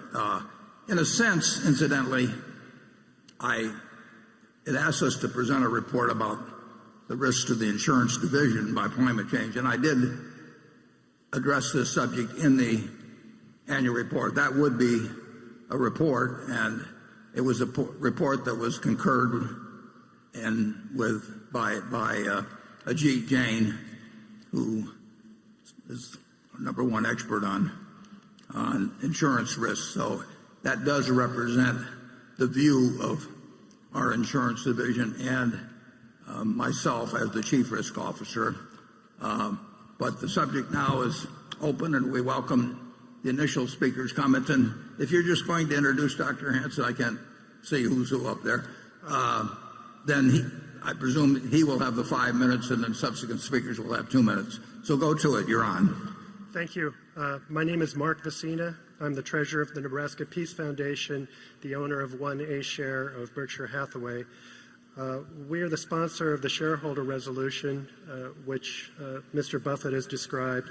In so doing, making the recommendation to develop a risk analysis and report on it, we're following the lead of the Bank of England, which last September published a comprehensive report on climate change risks facing the insurance industry, and recommended that its regulated companies conduct reviews of the risks and make this available. The Bank of England regulates the UK insurance industry, which is the third largest global insurance market. I'll turn the rest of my time over to world-renowned climate scientist, Dr. James Hansen. Thank you for this opportunity. I want to make a suggestion that I hope you will ponder. Some aspects of climate have become clear. Humans are changing the atmosphere, and we can measure how this is changing Earth's energy balance. More energy is coming in than going out. So the ocean is warming, ice sheets are melting, and sea level is beginning to rise. We are now close to a point of handing young people a situation that will be out of control, with ice sheet disintegration and multi-meter sea level rise during the lifetime of today's young people, which would mean loss of coastal cities and economic devastation. Sea level rise would be irreversible on any time scale of interest to humanity. The other irreversible effect of rapid climate change would be extinction of a substantial fraction of the species on Earth. The bottom line is that we cannot burn all fossil fuels. And the economic law of gravity is that as long as fossil fuels appear to be the cheapest energy, we will keep burning them. So my request, given the respect and the trust the public has in you, is that you reflect upon the possibility of a public statement in favor of a revenue-neutral, gradually rising carbon fee. A carbon fee is needed to make the price of fossil fuels honest, to include the costs to humanity of their air pollution, water pollution, and climate change. A rising carbon fee is needed to spur effective investments by the private sector in clean energies and energy efficiency. Most important, it will steadily phase down fossil fuel use. So I'm not asking you to endorse a carbon fee on the spot, but I hope that you will reflect upon it and perhaps provide a clear statement in your next report. It could be your greatest legacy. It could affect everything, even the course of our future climate. Thanks. Thank you, Dr. Hansen. I might say that although we may differ on some specifics, and I don't know, I am no expert on this subject whatsoever. I don't think you and I have any difference in the fact that it's important that climate change, since it's something where there is a point of no return if we are on the course that you think is certain and I think is probable, that it's a terribly important subject. But the motion that was put forth was relating to the insurance aspects of it. And we have discussed, believe me, we have thought and discussed insurance aspects, and I've in effect given a report which was asked for by this within the annual report. So it is really not the issue before the shareholders is not how I feel about whether climate change is real or whether a carbon tax is appropriate. It's whether it poses a risk to our insurance business. And I recognize the Bank of England read that report, but we respectfully disagree with them in terms of, not in terms of the importance of climate change, but in terms of the risk to our insurance business. We don't write policies for a long period of time. We're not forced to write a policy on anything. So our judgment is made as propositions are presented to us, usually as to whether for 1 year we are willing to accept a given risk for a given price. And that obviously, climate is enormously important in our activities, hurricanes being the most important probably, although we also get involved in earthquakes. But that is what the proposal is about, and we've given a response to that. And it does not mean that we differ on the importance of climate change to the human race. So with that, I'd be delighted to hear from the various seconders. Hello, my name is Jim Jones. I'm the Executive Director of the Cady School of Insurance at Illinois State University. I would like to express my concerns based on 3 hidden risks associated with climate change. The first relates to stranded assets of insurers investing in fossil fuels. The second is a more insidious risk related to climate change. This risk is associated with the long-term liabilities associated with property, life, and health lines of business. And I realize that a number of intelligent people and experts don't see a long-term liability, but they're missing one important part, is that primary insurers are not able to withdraw or reprice entire books of business. Following Hurricanes Katrina, Rita, and Wilma, new hurricane models were developed in Florida, and they attempted to get the recommended rate approvals for that. They were not allowed to, and so many insurers began to withdraw from that market. 10 years later, that about 40% of the underperforming business is still on the books of those insurers. And this could play out in several other states that are exposed to climate risk. For a reinsurer, the value of reinsurance with their customers is a long-term business. The reason why this is so important is because, according to my count, 156 of your reinsurance customers have filed climate change disclosures. And these customers are looking for long-term interest being protected by their reinsurer.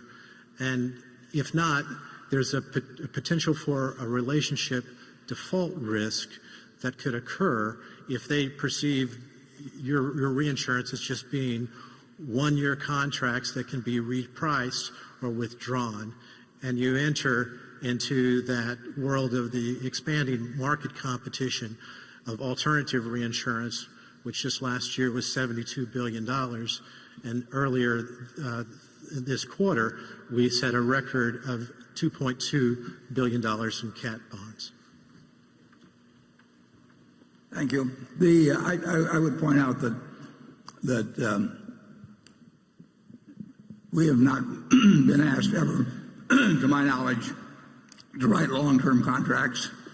Our primary insurers know that we look at it 1 year at a time, and we will not write business that we think has a major negative probability, and they don't expect us to. It's way less a relational business than in the past. It's much more a transactional business, but we will not write. If we lose a customer because they want us to do something stupid, we lose the customer. And there is not in our business, I'm not speaking for other reinsurers, but in our business, and I believe with most other reinsurers, they are not going to do something that they think is terribly disadvantageous to them just to maintain a relationship. That's not really a relationship, and be a subsidy. So that does not strike me, frankly, as a factor at all of any negative consequence at Berkshire. We, in terms of what happened after Katrina, rates went up, and actually the hurricane experience in Florida has been better than any period since before 1850 that we have any records on. That's been a surprise to us, incidentally, but we have not written business, catastrophe business in Florida during that period because we didn't think the rates were adequate. They were adequate. We just were wrong about it. And incidentally, that is not the fact that we walked away from cat business in Florida that we thought was mispriced does not hurt us in the business. It's really it's much more of a transactional business, and there may have been a time when relationships were very big in reinsurance, but with so many entrants in it is very much a transactional business, and no one expects you to do something that's very stupid. If they do, that's the wrong kind of a relationship. But glad to hear the next speaker. Hello, Mr. Buffett. My name is Jane Klebb. I run a group called Bold, Nebraska, which was part of an unlikely alliance who beat Keystone XL to protect the aquifer in our state as well as property rights. And I met you several years ago at Senator Nelson's home, and I had pulled you aside and asked how could we get health care reform passed. And you told me two things. You said the polling numbers matter, and that we have to keep on applying public pressure. And we feel the same way about climate change and climate action. The most recent Yale study said that even 47% of conservatives believe in climate change and want to start seeing corporate and government action.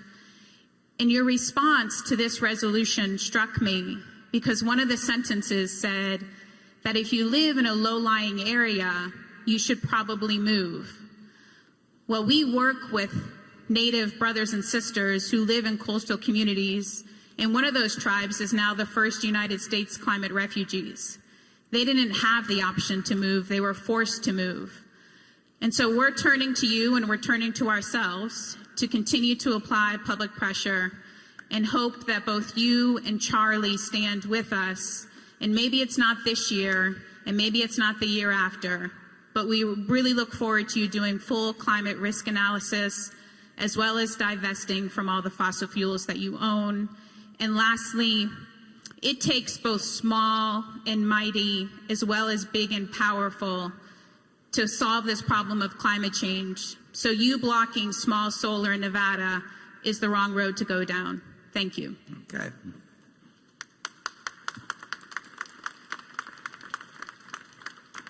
I think you'll have a reasonable time to move, but I would say if you're making a 50-year investment in low-lying property, it's probably a mistake. I actually said you may, as a homeowner in a low-lying area, you may wish to consider moving. And I would say that if you expect to be there for 10 years or so, I don't think I would consider moving. But if I thought I was making a 100-year investment, I don't think I would make it.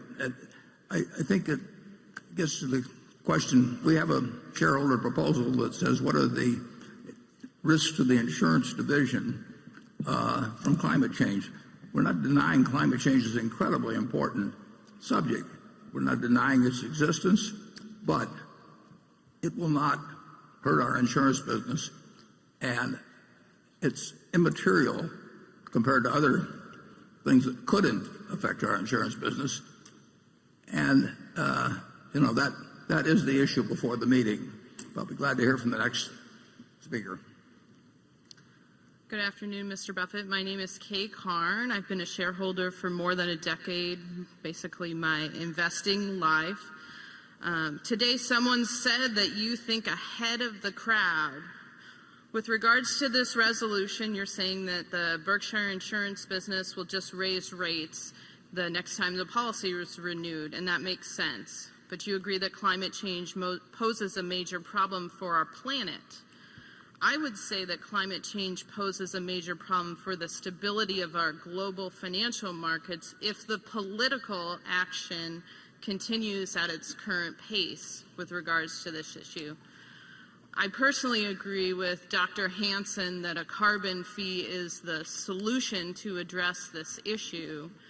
I'm wondering if you can tell us what you think the solution to address this issue is, and whether you think the Berkshire businesses more broadly than just insurance will be impacted by this issue in the next decade or two.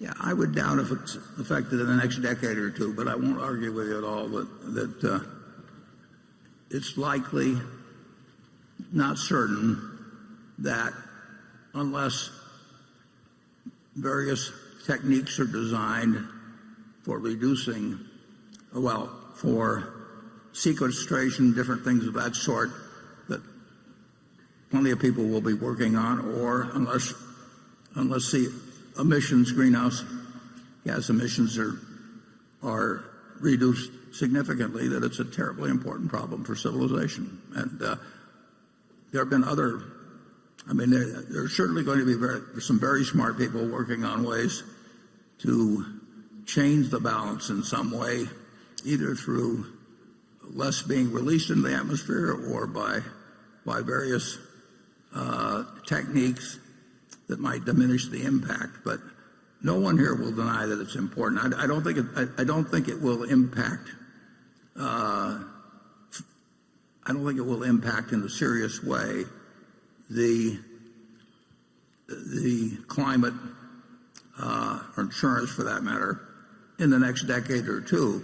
But as I pointed out in the report, if you're dealing with something where you pass a point of no return, the time to do something isn't to wait till you get 10 minutes away from the point of no return, so that there are policies which we subscribe to very strongly in terms of renewables and that sort of thing. But I think there's also possibilities that within the scientific community that there will be solutions that are beyond my limited knowledge of physics to conjure up myself. But there are a whole lot of people out there that are a lot smarter, and I think that a basic problem on the reduction if those things don't come to pass is the fact that it's a planetary problem, and it requires cooperation by very important countries. And I think President Obama has made a good start in working with leaders of other countries, but it can't be solved by the United States alone, as you know better than I. But, be glad to hear from the next speaker. Hello, my name is Nancy Meyer, and I've been a shareholder for 15 years with my husband. We have great faith in Berkshire Hathaway. That's why we invested. So I'm just here to say that as a shareholder, I'd like to ask my fellow shareholders to consider the economic costs of climate change and urge Berkshire Hathaway to adopt this resolution to show leadership in the insurance industry. Thank you. Thank you. And I appreciate the fact you've been a shareholder, but I do think for reasons I laid out, I don't really think that I think the resolution is in a sense inapplicable to our insurance business. I mean, insurance, global climate is not a risk to our insurance business. It may be a risk to the planet over time, but that's a different thing. I mean, we can adopt all kinds of resolutions about saying that obviously nuclear proliferation is a threat to the planet, and you can say, well, then it's a threat to Berkshire. But in terms of being Berkshire specific,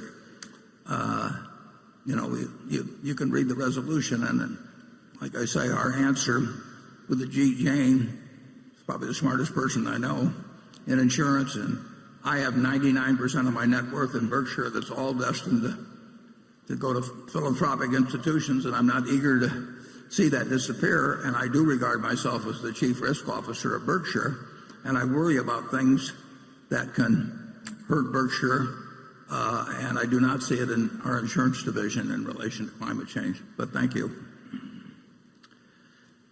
Good afternoon, Mr. Buffett. I am Richard Miller in the Creighton Theology Department here in Omaha, and I study and teach climate change and its social effects.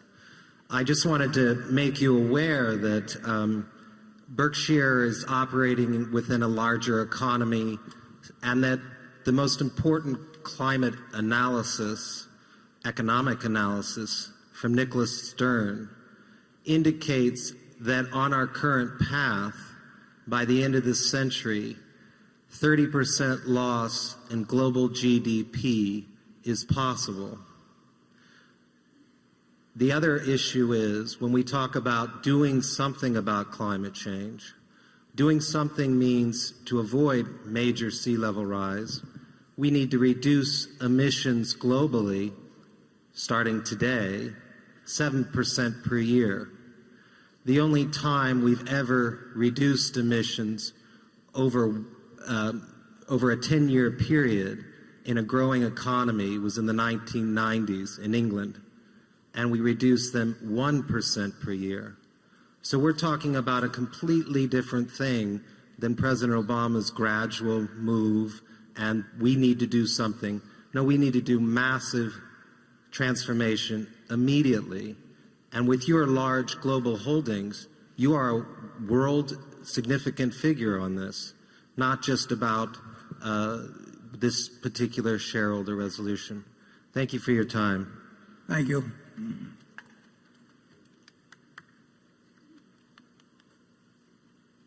Is that complete the speakers? Say that again? Are you the final speaker? Yes, I think those are all the speakers. Okay, well, thank you. Charlie, do you have anything you want to say? Well, yes. We're in Omaha, which is considerably above sea level, and we have no big economic interest in this subject. In our insurance companies, we don't write much of that catastrophic insurance we used to write many years ago. So we're asked as a corporation to take a public stance on a very complicated issues. We've got crime in the cities. We got 1,000 complicated issues that are very material to our civilization. And if we spent our time at the meeting taking public stands on all of them, I think it would be quite counterproductive. And I don't like the fact that the people that constantly present this issue never discuss any solution except reducing consumption of fossil fuels.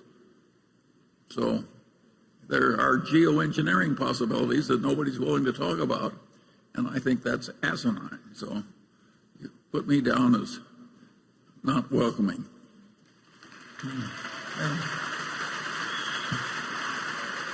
You know what? I have a political rally. The motion is now ready to be acted upon. If there are any shareholders voting in person, they should now mark their ballots on the motion and deliver their ballot to one of the meeting officials in the aisles. Ms. Amick, when you are ready, you may give your report. My report is ready.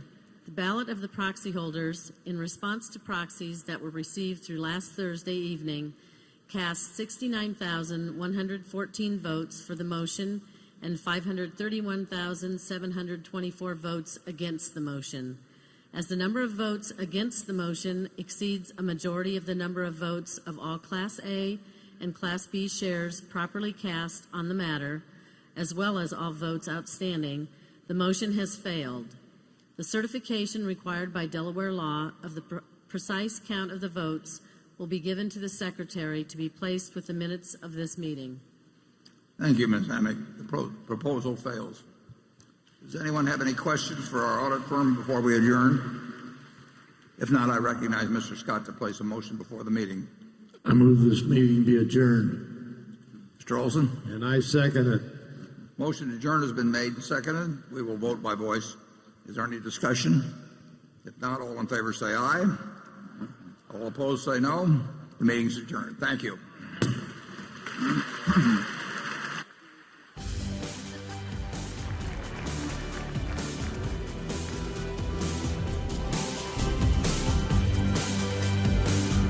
That concludes the live stream of the Berkshire Hathaway 2016 annual meeting. Thank you for watching. A replay of the entire event will begin shortly if you missed any of the stream.